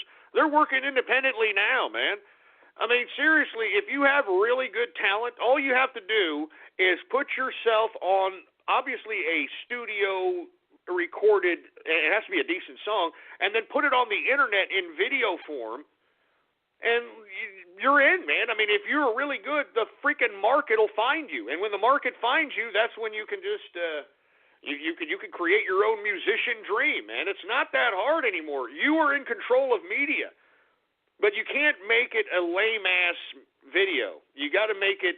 And if you are going to make a lame ass video, make it so lame and stupid that it becomes viral because it's so lame and stupid. Anyway. Let me continue going here. I'm trying to read some of these. I'm trying to read some of these questions, and a lot of these questions are ridiculous.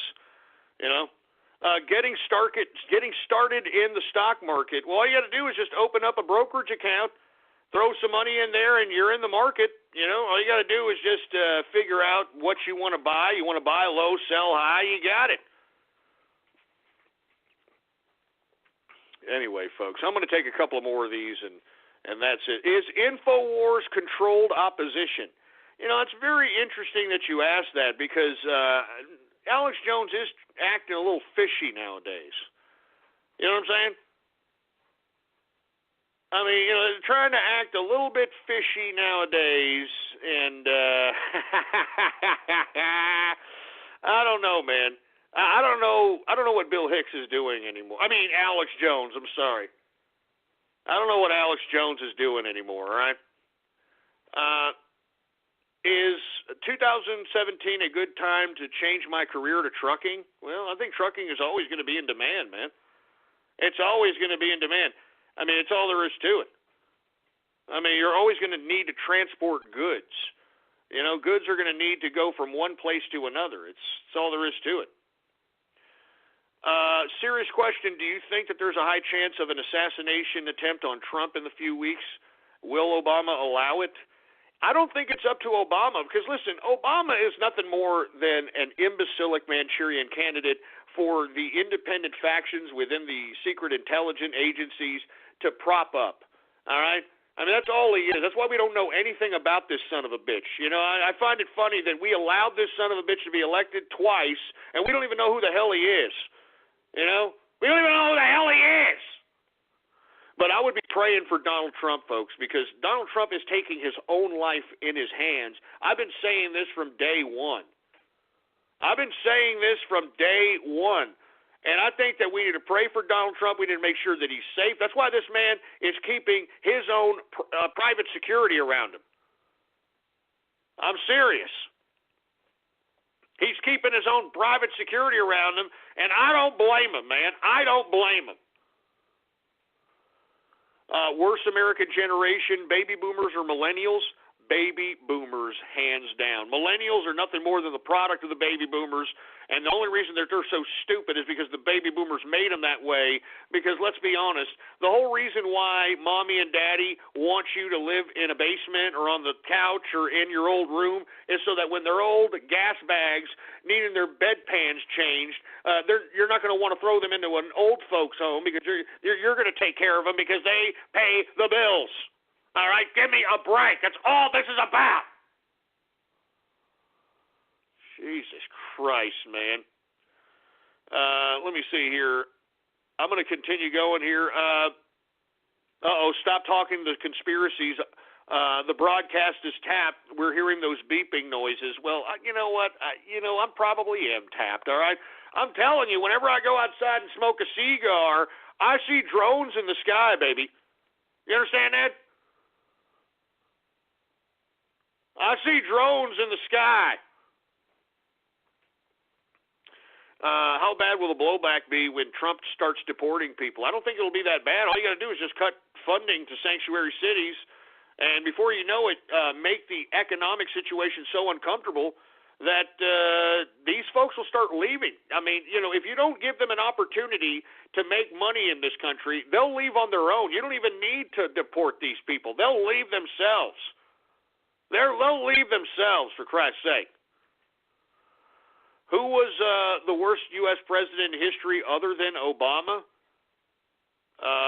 Probably John Adams, the second president of the United States, in which he basically suspended the freedom of speech. And basically anybody who spoke against him and his government basically were thrown in jail. And it was Thomas Jefferson that utilized, I believe, the state assembly of his state to be able to criticize John Adams without having John Adams throw him in jail. And that's what enabled Thomas Jefferson to be the third president of the United States. So, you know, probably John Adams for suspending the freedom of speech right after George Washington and all the patriots of the Revolutionary War fought for that. That's just my opinion. Anyway, we're going to take a couple more of these, and then we're going to go ahead and move on. If marijuana becomes legal in Texas, will you be smoking it more often? I can't confirm or deny that. You know, I cannot confirm or deny that. If you own a small business, it's not a question of if some hacker is going to attempt to attack your company. It's a question of when. Let cyberpolicy.com keep you safe. CyberPolicy is the first end-to-end solution that combines cyber planning, security, and insurance. With CyberPolicy, your business will be protected against cyber attacks for as little as 40 cents a day. Visit cyberpolicy.com today and get a quote in just 4 minutes. cyberpolicy.com. Jesus Christ. Ever been in a car accident? Yeah, I've been in a few car accidents, for Christ's sake, all right? It's kind of scary. I've told the Inner Circle this. Man, I've almost died at least 10 to 12 times. Like serious, like almost died, should have been dead type of scenarios. So, I'm not really afraid of death. Recommendation on cigars. Oh, man, Padron, all right? Opus X, Gurkhas, one of the higher-end Gurkhas, man. I like the Gurkhas Reserves, and I like the Gurkha Class Regent. Who else do we got? Anything Cuban. I like Cohiba Cubans. I like not Romeo Juliet. What is it? Jesus Christ. I forgot why. There's a couple of Cubans that I like, but I definitely like Cohiba. What do I think about Ezekiel Elliott? Oh, my God, are you kidding me? Ezekiel Elliott? This guy's a madman, for Christ's sake. I'm going to be watching, and listen, I know I've been boycotting the NFL as of late, but the Cowboys, they're kicking some ass, and I'm hoping that Ezekiel Elliott wins the rushing record for a rookie, because I'm sick and tired of Eric Dickerson, some meaningless hack idiot that never won a damn thing. I'm sick and tired of this idiot, having that damn first record. I'm tired of him. Anyway, will you release the names of those in the running for the Ghosties? Everybody's in the running for the Ghosties. Everybody. I just announced the winners tomorrow night. And that's right, tomorrow night, New Year's Eve, baby! We're having the Ghosties, man. We're having the Ghosties. Anyway, let me see here. I'm going to take a couple more of these questions here. All right, and then we're going to move on. Was Reagan one of the best presidents? He was a decent president. I think that we had the greatest economic growth under his tenure, but was he the greatest president? He was a good president. The greatest president, I think that it has been remained to be seen if we've seen the greatest president. What motivated you to become a capitalist, and when did you decide capitalism was key? When I was a very young man. When I was a very young kid, I sold certain things. I've always been a capitalist. And you know what made me become a capitalist? I was a capitalist, started becoming a capitalist at like 8, 9 years old. And I started selling things. I started doing whatever it took to maintain money. And believe it or not, I made a lot of capital during my younger years, and unfortunately my folks did the proverbial, oh, don't worry, Ghost, we're going to save it for you, and we're going to make sure that it's all safe and everything's okay. I'm making hundreds of dollars a weekend over here, some 8-year-old ghost, no, we're going to make sure that it's okay, and they blew it all. But even though they blew it all, they would make sure to, give me anything I wanted because I made the damn money. So if I wanted some, badass toy from Japan or something, because Japanese toys used to rock back in the day. I don't know if y'all remember that, but they rocked. They'd go get it. You know what I'm saying? If I wanted something, expensive, if I wanted something, they'd go get it because I made the goddamn money. But what made me become a capitalist at a young age is I saw people exchanging paper, and all of a sudden they were just getting stuff. And it's simple as that. And right as a young age, I'm like, I want to see how do I get that paper? How do I get people to give me that paper so I can get what I want? And literally, that's the birthing of how I became a capitalist. It's as simple as that. It's as simple as that. Jesus Christ, man. Anyway, you know what? I think it's about time to go ahead and get to everybody's favorite part of the broadcast. All right, and I'm talking about radiography. That's right, folks. Radio graffiti, the part of the broadcast where the spectators become a part of the spectacle.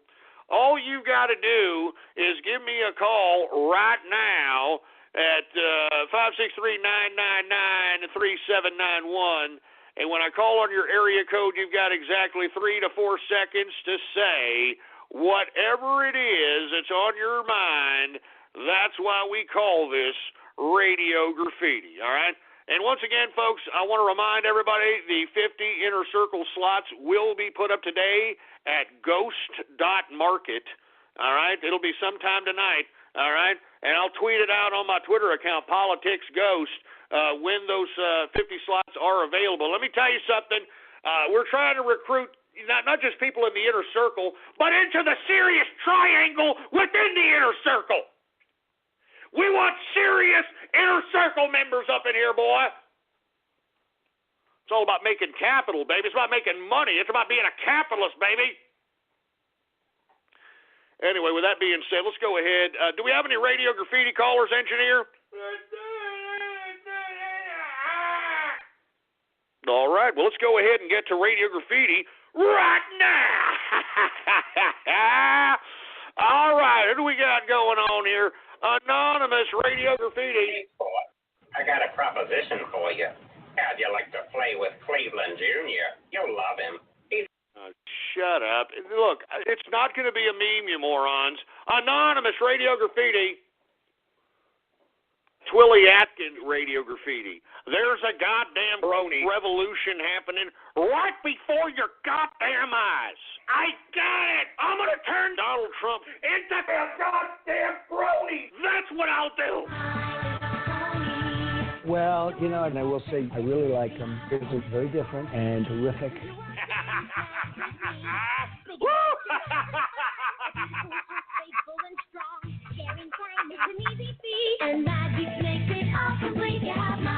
All right.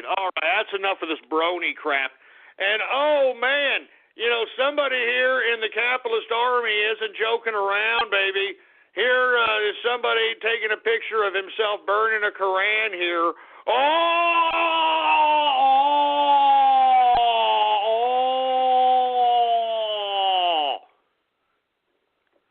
Man, I'm telling you, you're going to have a little bit of wild Jehudis up in here saying, you know, Allah snack bar. I'm telling you, they're going to get a little triggered, boy. They'll get a little bit triggered there, boy.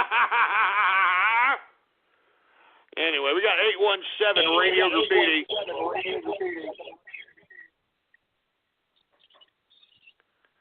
Oh, great. A relay. That's what we wanted to hear, you stupid moron. How about Anonymous Radio Graffiti? My name is Cleveland. I don't think so. As a matter of fact, go ahead and just click off all the people that are unavailable under that asshole. Click them all off. All right, we're not going to make this stupid, dumb Cleveland crap a freaking meme. It's stupid. It's a ridiculous, dumbass cartoon. Get them all out, engineer. Get them out. Clear them out. Stupid Cleveland crap. Get them off. Anonymous Radio Graffiti. 073 Radio Graffiti.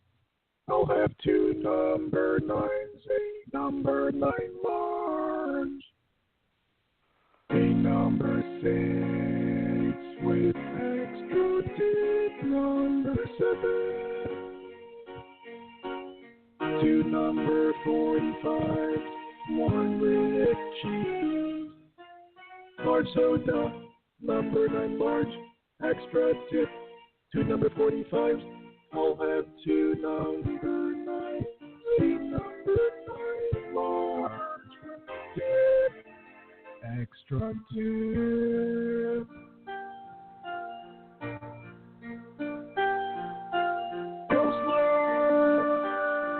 I'll have 2 number 9, a number 9 large.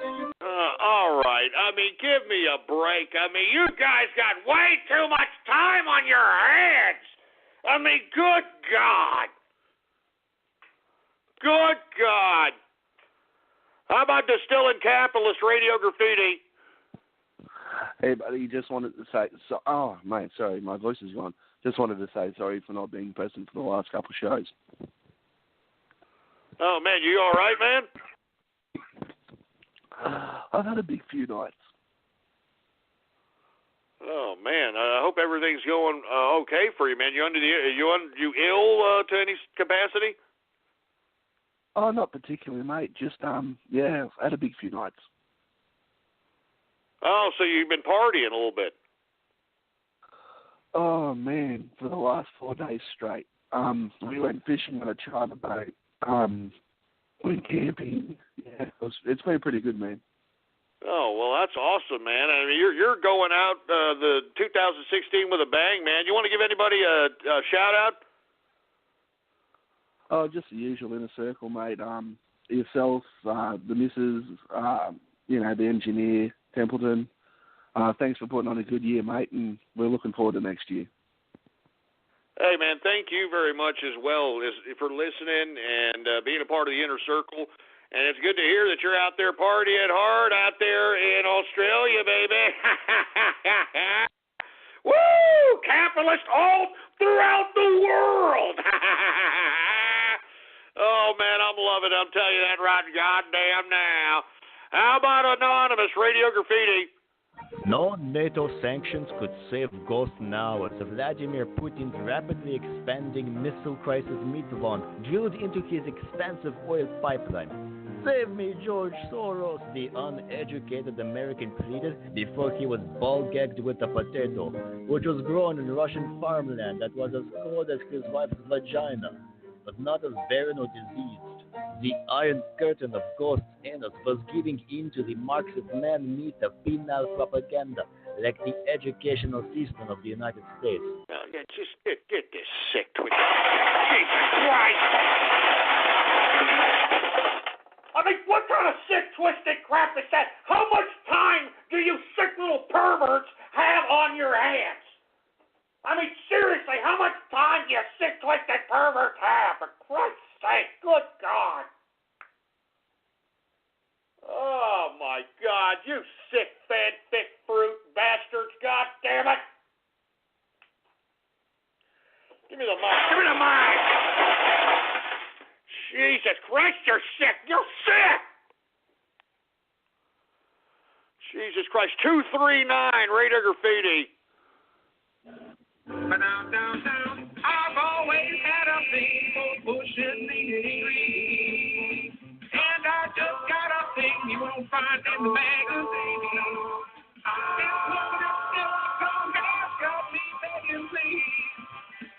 All right, we get it, for Christ's sake. I mean, what is this, the hop? Is that what this is? Hey, we're going out here, man, we're going out here at the hop. Hey, we're dancing around like a bunch of fruit bowls at the hop, hop, hop, hop, hop, hop. Let's go to the fruit bowl, hop, hop, hop, hop. Let's go to the fruit bowl, hop, hop, hop. Jesus Christ. Anonymous Radio Graffiti. Is that me? Christ. Hey, shut up. You should have been quicker. Anonymous Radio Graffiti.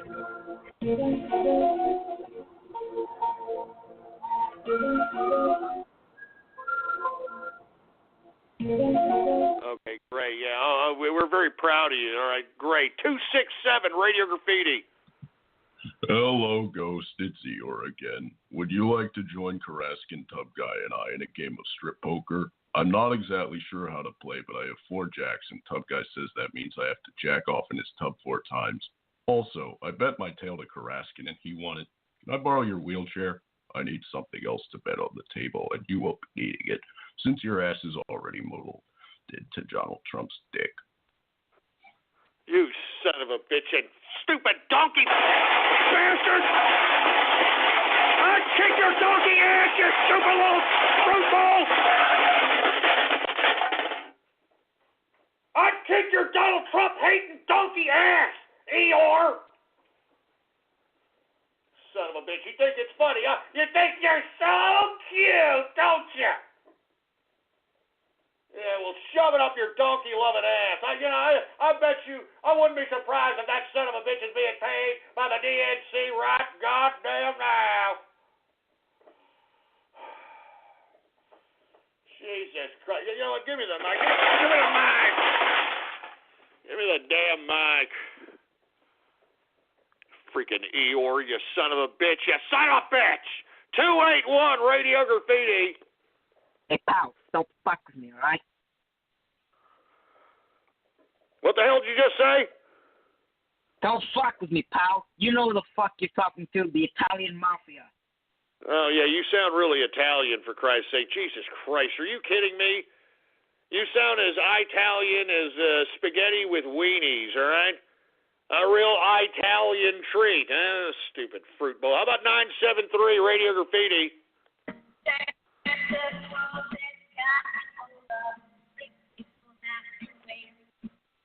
Yeah, unfortunately, your Obama phone sucks, all right? Your Obama phone sucks. Anonymous Radio Graffiti. Jellyfish Capitalist Radio Graffiti. My name is Cleveland Brown. And shut up! You stupid idiot. You just made the list! Yeah, no kidding. I mean, give me a break. I'm sick and tired of that stupid, dumb, imbecilic troll already. It's stupid. It's stupid. Jocking some latent homosexual black freaking cartoon. Get the hell out of here. Anonymous Radio Graffiti. My name is Cleveland Brown, and yeah, you see what I'm talking about? You see it? Anonymous Radio Graffiti. My name is Cleveland Brown, and I am proud to. You see, that's what I'm talking. That's what I'm talking about. That's what I'm talking about. Let me tell you something, you sacks of crap. I don't need to be here on a Baller Friday broadcasting to you ungrateful twats. Do you understand me? I don't need to be sitting here doing this with you dumb ungrateful twats, for Christ's sake, man. Jesus Christ, man. You're gonna stand back. I'm telling you, man, I'm not going to sit here and continue doing this. I mean, I got to do a damn show tomorrow for New Year's Eve. I'm not going to be sitting here being besmirched like this, all right? Sorry, sacks of crap. How about Anonymous Radio Graffiti?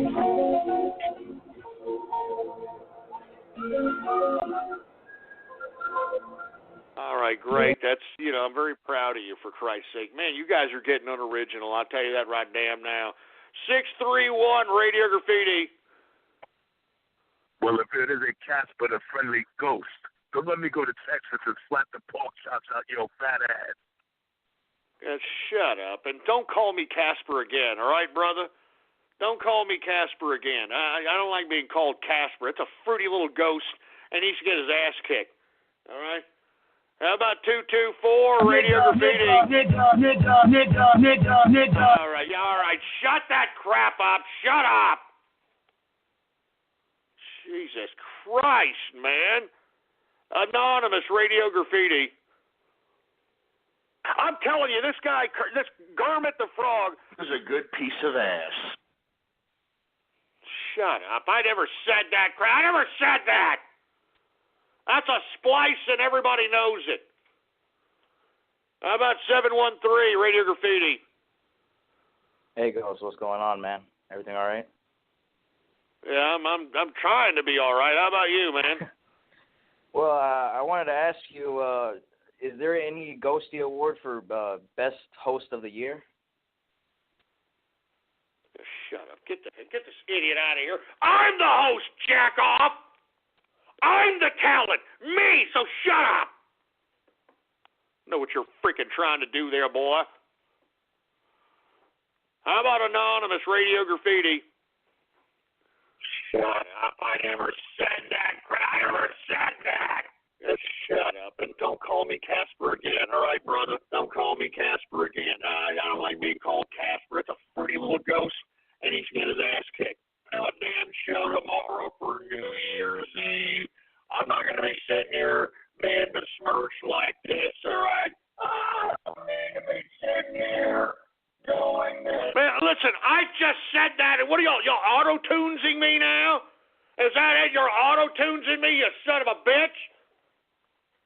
God damn, y'all are pissing me off on this Baller Friday, you son of a freaking bitch. Y'all are pissing me off. I'm just, all I'm trying to do with this goddamn radio graffiti bit is just trying to make it a little interactive with the fans, with the folk out there. And this is what I get. This is the kind of crap that I get, man. I deserve more respect. Do you understand me? I deserve more respect. Jesus Christ, man. Who the hell else do we have going on over here? How about area code 951, Radio Graffiti? Ghost, what do you think is going on in Antarctica? What do I think is going on in Antarctica? I don't know what the hell's going on in Antarctica. They don't let us go into Antarctica. 609 Radio Graffiti. Dormy Sweet Radio Graffiti. I am your host, the man they call Ghost, and coffee makes me poop.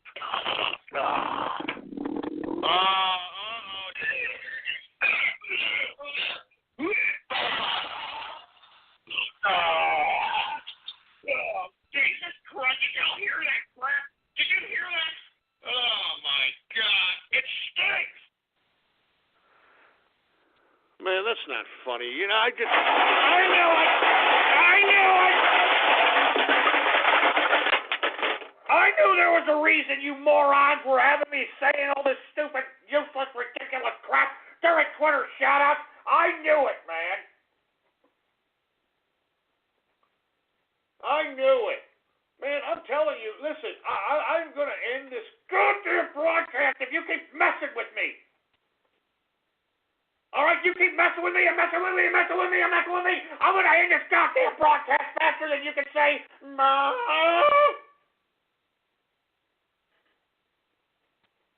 Give me the damn mic. Give me the mic. This damn mic, for Christ's sake. Jesus Christ, man. Sick of this crap. 239 Radio Graffiti.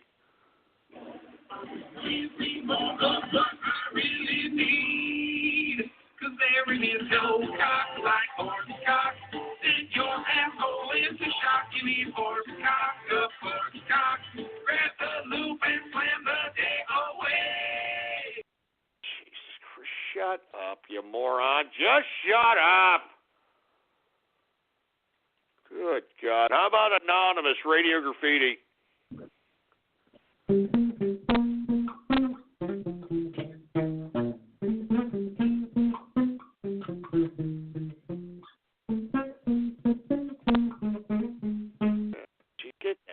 Learn how to play the guitar, for Christ. What the hell is that? Learn how to play the guitar. Jesus, that sucked. Anyway, we got Raiden Snake, Radio Graffiti. Hey, Go. So, just to let you know, well, two things. Number one, obviously, the broadcast you're doing tomorrow won't start till 2 a.m. New Year's Day over here in the United Kingdom. Oh, 2 a.m. New Year's Day, so y'all already be partying hard by that time then. Yeah. And also as well, I got a little suggestion, and it's up to you, but I thought, well, since I've had a few questions about what it's like being in Britain and so on, I don't want to be taking a leaf out of Kras's book, obviously, but I was just wondering but since people want to ask questions about like what Britain's like, why don't we have some sort of question, Q&A, something like that? It's up to you, but it's just a thought. A Q&A for what? On New Year's Eve? Yeah, you can do. Yeah, like obviously have people ask questions what it's like being in Britain, like of course, like if it's true. Like for example, I've had questions like, is it true we have tea at 4:00 and so on. Oh, so you want like an Ask Karaskin segment? Yeah, if Karaskin's okay, if you're all right with that. So like you want like an Ask Raiden Snake about London segment? Or about the Britannia segment? Yeah, ask the Brit. Hey, that's very interesting. I don't know. You know what? I'm going to throw that around, Raiden Snake. What does everybody think out there that's listening?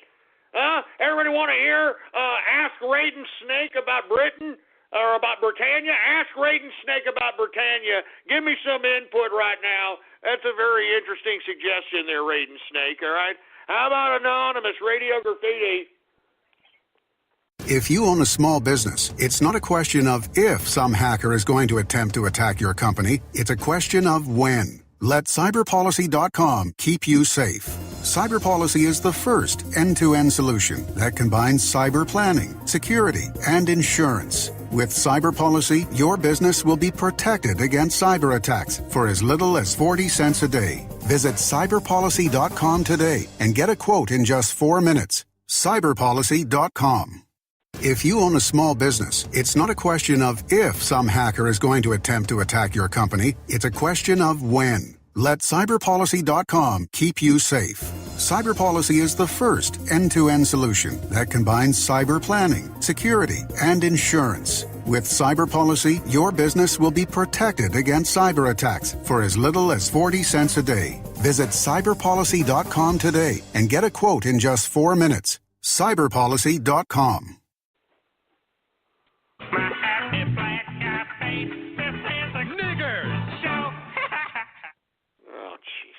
Can you shut up with that crap already? Anonymous Radio Graffiti. Whoa! Woo! All right, get back in the kitchen, broad. Jesus Christ. 443 Radio Graffiti.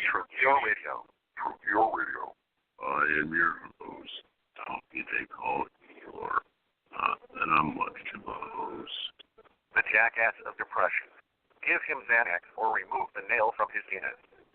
Not much nail. Not kind of next.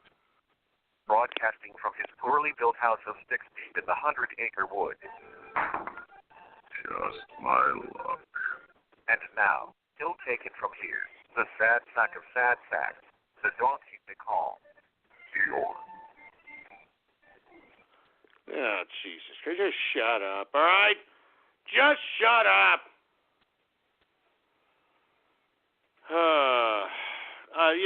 I'm just saying, man. And look, I'm having an overwhelming response. No, don't do it, Ghost. Screw Raiden Snake. Raiden Snake's a retard. Ask Raiden if he smokes fags. I'd rather listen to Nails on a Chalkboard. No, are you seriously letting this kid make him his own segment? Ask Raiden. No, Ghost. Are you kidding me? I'll stop listening. So I don't know. I'm not really sure about that here. We'll see. All right, we'll see. How about 909 Radio Graffiti?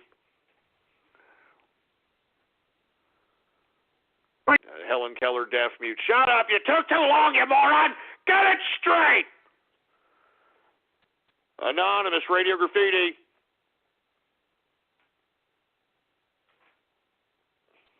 Jesus Christ with these Helen Keller deaf mutes, for Christ's sake, man. They're pissing me off. Anonymous Radio Graffiti. I'm not a foodie. I don't... Oh, this is too rare. Oh, it's too salty. Just eat it and shut up. Anywhere, whatever they're having. I've eaten rolls off of room service trays in hotel hallways. I have. That's not a joke. Shut up. That's some lame-ass crap, man. I'm telling you, that is some lame-ass joke telling, for heaven's sake. How about Anonymous Radio Graffiti? You're a fucking cunt. Shut the fuck up. You're a stupid cunt. Suck my dick. Shut the fuck up. You know what? You'll suck an egg, asshole. How about that? Why don't you go suck an egg, you monkey spanker, pud pulling, squirrel fisting, testes taste testing, cheese hole chomping, fart fragrant expert, pecker shaft fetish, Lena Dunham licking, Jehudi jawboning, migrant mouth hugging piece of chicken eating cornbread crap? You shove it up your ass. I'm telling you, people are freaking pushing my damn buttons, man. You understand that? You people are pushing my goddamn buttons. I'm telling you that right goddamn now. Anonymous Radio Graffiti. Oh, wait a minute. This isn't anonymous. I don't know, somebody jacking off or something, for Christ's sake. Anonymous radio graffiti. Inside me was a flame that burned inside me every time you came. Oh, man. Back in the day when I took it up the pooper. So all I'm saying is, folks, spread that around the internet and throughout the world. Let everybody know. And look, engineer, look, I'm not going to tell you again. Just shove it up my damn shit funnel. Yeah. Oh, yeah. You son of a bitch. I'm not trying to scare people here, but you need to start opening your pooper. You son of a bitch! I never said that! I never said that, perverted crap! I never said that!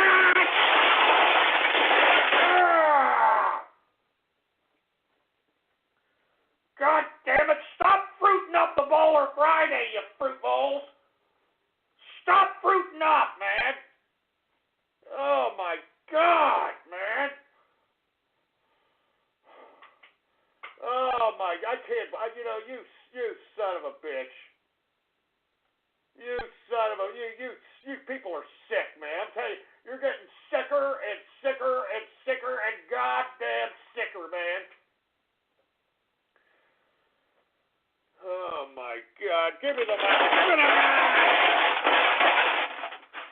Goddamn mic, for Christ's sake! That was sick, man! That was unbelievably disgusting. Jesus Christ, man! How about 727 Radio Graffiti? Hey, Ghost, what's going on? Happy Bowler Friday, man. Hey, what's going on, man? Good to hear from you. Happy Bowler Friday. What you have planned for the new year? Not much, man, really. Just gonna be chilling with my friends like usual. Probably playing some guitar. Not at like 12 or anything, but like, not sure yet, man. Hey, man, well, look, it's a new year. It's a new time. Write yourself a song. Baby, write a song. All right, get some Bob Dylan inside of you. You know what I'm saying? And then start singing a song. You know what I mean? How does it feel? Yeah, to be on your own, like a dirty hoe.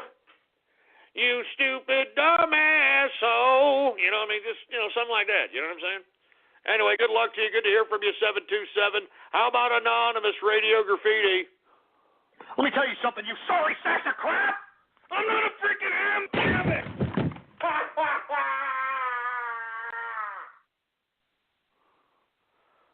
What the hell was that? Were you trying to make fun of me falling or something?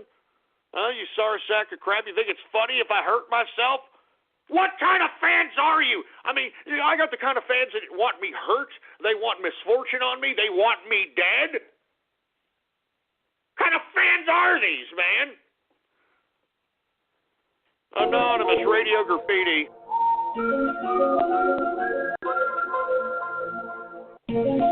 Look, can you shove that stupid theme up your damn clogged up sci-fi fetish pooper?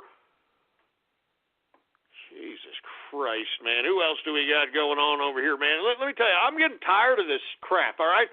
I'm glad we only got 15 minutes left in this son of a bitch, man. I'm getting tired of this garbage. Anonymous Radio Graffiti. Jellyfish Capitalist Radio Graffiti. I'm not taking any anonymous calls. How about 818 Radio Graffiti? Oh, Jesus Christ. Helen Keller Death Mute. 281 Radio Graffiti. Shut up! You stupid idiot. You just made the list! What kind of freaking call was that, man? Wasting time, you morons. I'm telling you, you sucked the chrome off of a 57 Chevy bumper. How about 210 Radio Graffiti? Whoa, a real live robot. Or is that some kind of cheesy New Year's costume? Shove it up my shiny metal ass. It doesn't look so shiny to me. Shinier than yours. What bowl? Oh, jeez. I mean, man, this is getting lame here. Stop laming up my Baller Friday, please, Fruit Bowls, all right? Anonymous Radio Graffiti. My name is Cleveland Brown, and I am proud. Jesus Christ. Just shut up, please. Just shut up. Anonymous Radio Graffiti. Another Helen Keller death mute. Anonymous Radio Graffiti. Hi, Ghost. This is Moon Man. We know how much Cleveland Brown has bothered you, so the Klansman and I have decided to lynch him if he shows his annoying nigger face on your show again. KKK, KKK, KKK, KKK, All right, KK. shut up. Shut Moon Man up already, for Christ's sake, you sick prick. Anonymous Radio Graffiti. Get ready to celebrate the new year with True Capitalist Radio's Greatest Hits Volume 2 from Time Life Music. Make your party one of a kind as Ghost sings classic songs from bands and artists like Talk Talk.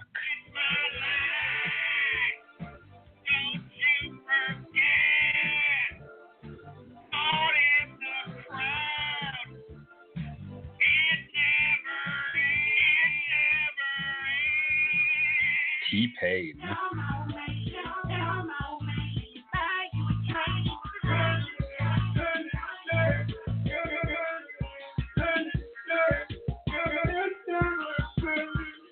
Lady Gaga. Poker face, poker face, poker face, poker face,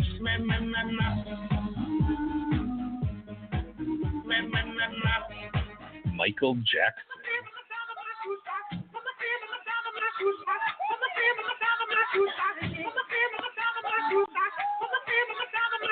And many more. To order, have your EBT card ready and call toll-free 563-999-3791. This is a limited time offer, so call now. What am I supposed to say for something like that? What am I supposed to say? You're making me look stupid.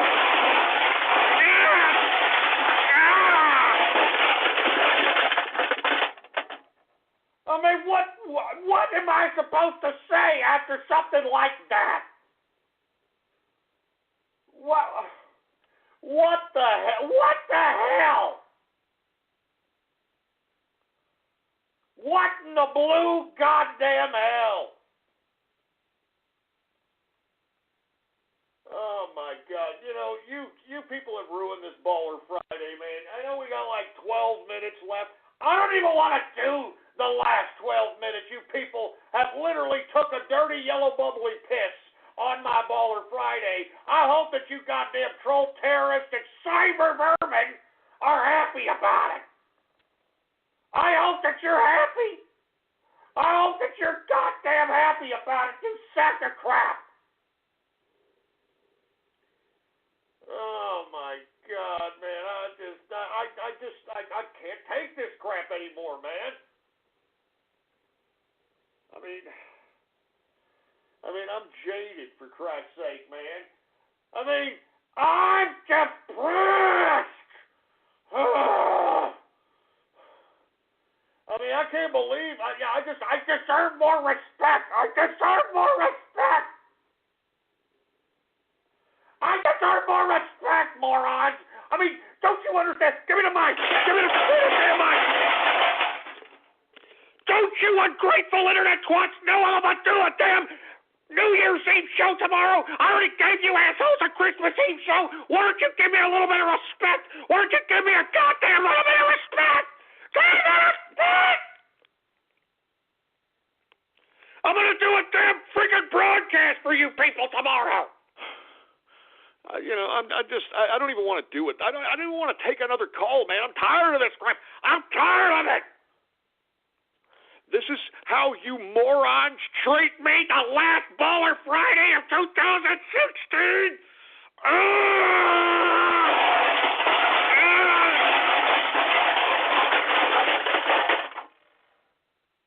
This is how you all treat me. All the hours upon hours upon hours. Over 1,500 hours of my life, man. And you could care less, man. You people could give a crap. You people could give a goddamn crap. Jesus Christ, man. Give me this freaking mic, man. Give me the mic.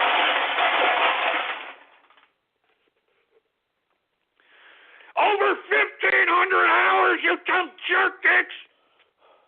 Over 1,500 hours, you jahooty jawboning piece of crap. Just have some respect, man. That's all I'm asking from you dumbasses. That's all I'm asking from you dumbasses. That's freaking all I'm asking. You sack of crap. I better calm down, folks. I'm sorry. I know I'm going off keister a little bit. I'm sorry. I deserve more respect. I deserve more respect than this, man. Son of a bitch. Anonymous radio graffiti. Templeton Sanders radio graffiti. My grandmother Should be subjected to any kind of anal raping with no Vaseline.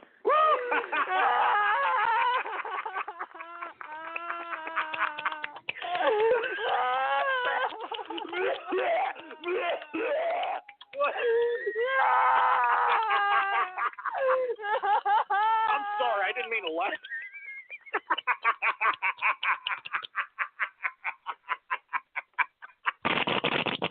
You sick, twisted son of a... Don't talk about my granny! Don't talk about my granny, you sack of crap!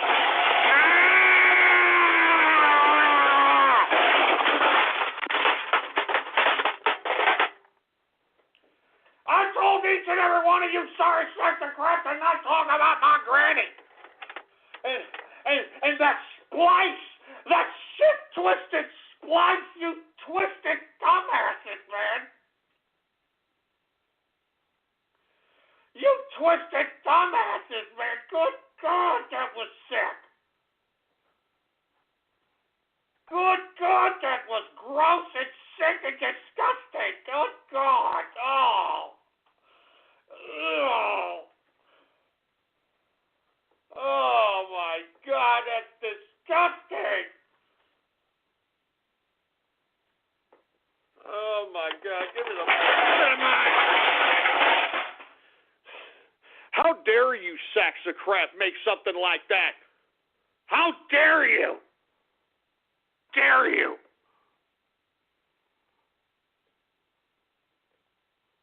How dare you, scumbags? Good God. 410 Radio Graffiti.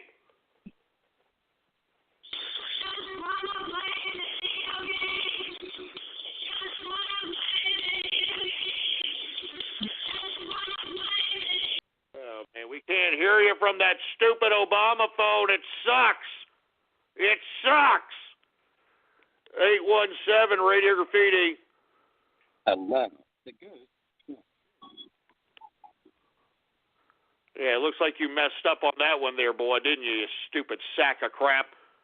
Stupid. 832 Radio Graffiti. I nominate Ghost and Gurman for Best Gay Couple Ghosties 2016. I love you, Ghost. You stupid dumbass frog, shut up! Shut up, you stupid frog! You sick internet butt-fucking frog, you bastard! Damn it, I got that internet butt-stalking frog again!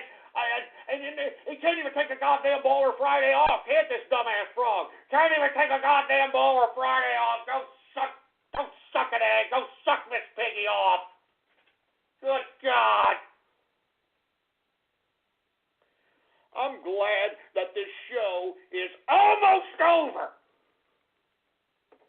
Give me the mic. This freaking goddamn mic. This shitty mic. Excuse my French, but I'm pissed. I'm pissed. Jesus Christ, man. All I'm trying to do is a broadcast here. Do you understand me? That's all I'm trying to do is a little bit of a broadcast. And this is how you people treat me. This is how you repay me, you sack of crap. I just deserve more respect than this. I deserve more respect than this. 224 Radio Graffiti. In World War II, the average age of the combat soldier was 26. In Vietnam, he was 19. In Vietnam, he was 19. In Vietnam, he was 19. In Vietnam, he was 19. The heaviest fighting of the past 2 weeks continues today, 25 miles northwest. You know what? Just shut up. That's not funny, all right? I don't want to talk about Vietnam. I don't know how many times I got to tell you sacks of crap that anonymous Radio Graffiti.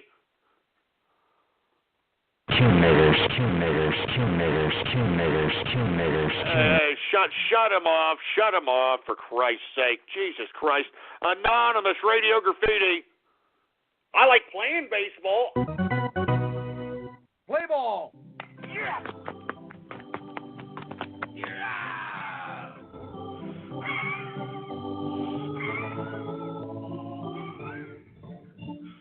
Oh, yeah, right. Shut up, you idiot, all right? Just shut up. I can play baseball, boy. You understand that? I can play some baseball, you son of a bitch. Don't you even go there. 973 Radio Graffiti. Magic. You use like magic when you took hold of me. You told me that your love was true, but all the time you were casting up hoodoo like magic. Will you ever let me? Will you ever set me free? Oh, what the hell is this? You got Elvis crap going on over here now? Bah-ho, bah-ho, bah-ho. Suck my schlong, bah-ho, suck my schlong, bah-ho, bah-ho, bah-ho. Jesus Christ, man. How about 614 Radio Graffiti? Guys, after poker, let's all meet Ghost in a shit stall at Trump Bar, and we'll give him a late present, a white Christmas. Oh, my. Jeez. You know what? You shut up, you tough guy, you sick bastard! You sick bastard! I'm telling you, you're sick! You're sick! You know what? That's it. I'm glad that Bowler Friday is over. The last Bowler Friday of 2016. I'm glad it's done. I'm glad it's over, boy. And this is how you repay me, boy? After all the hours I broadcasted for you, this is the kind of last Baller Friday of 2016 you people can give me, you sack of crap. Jesus Christ, you sack of crap. Give me the mic. Yeah, mic.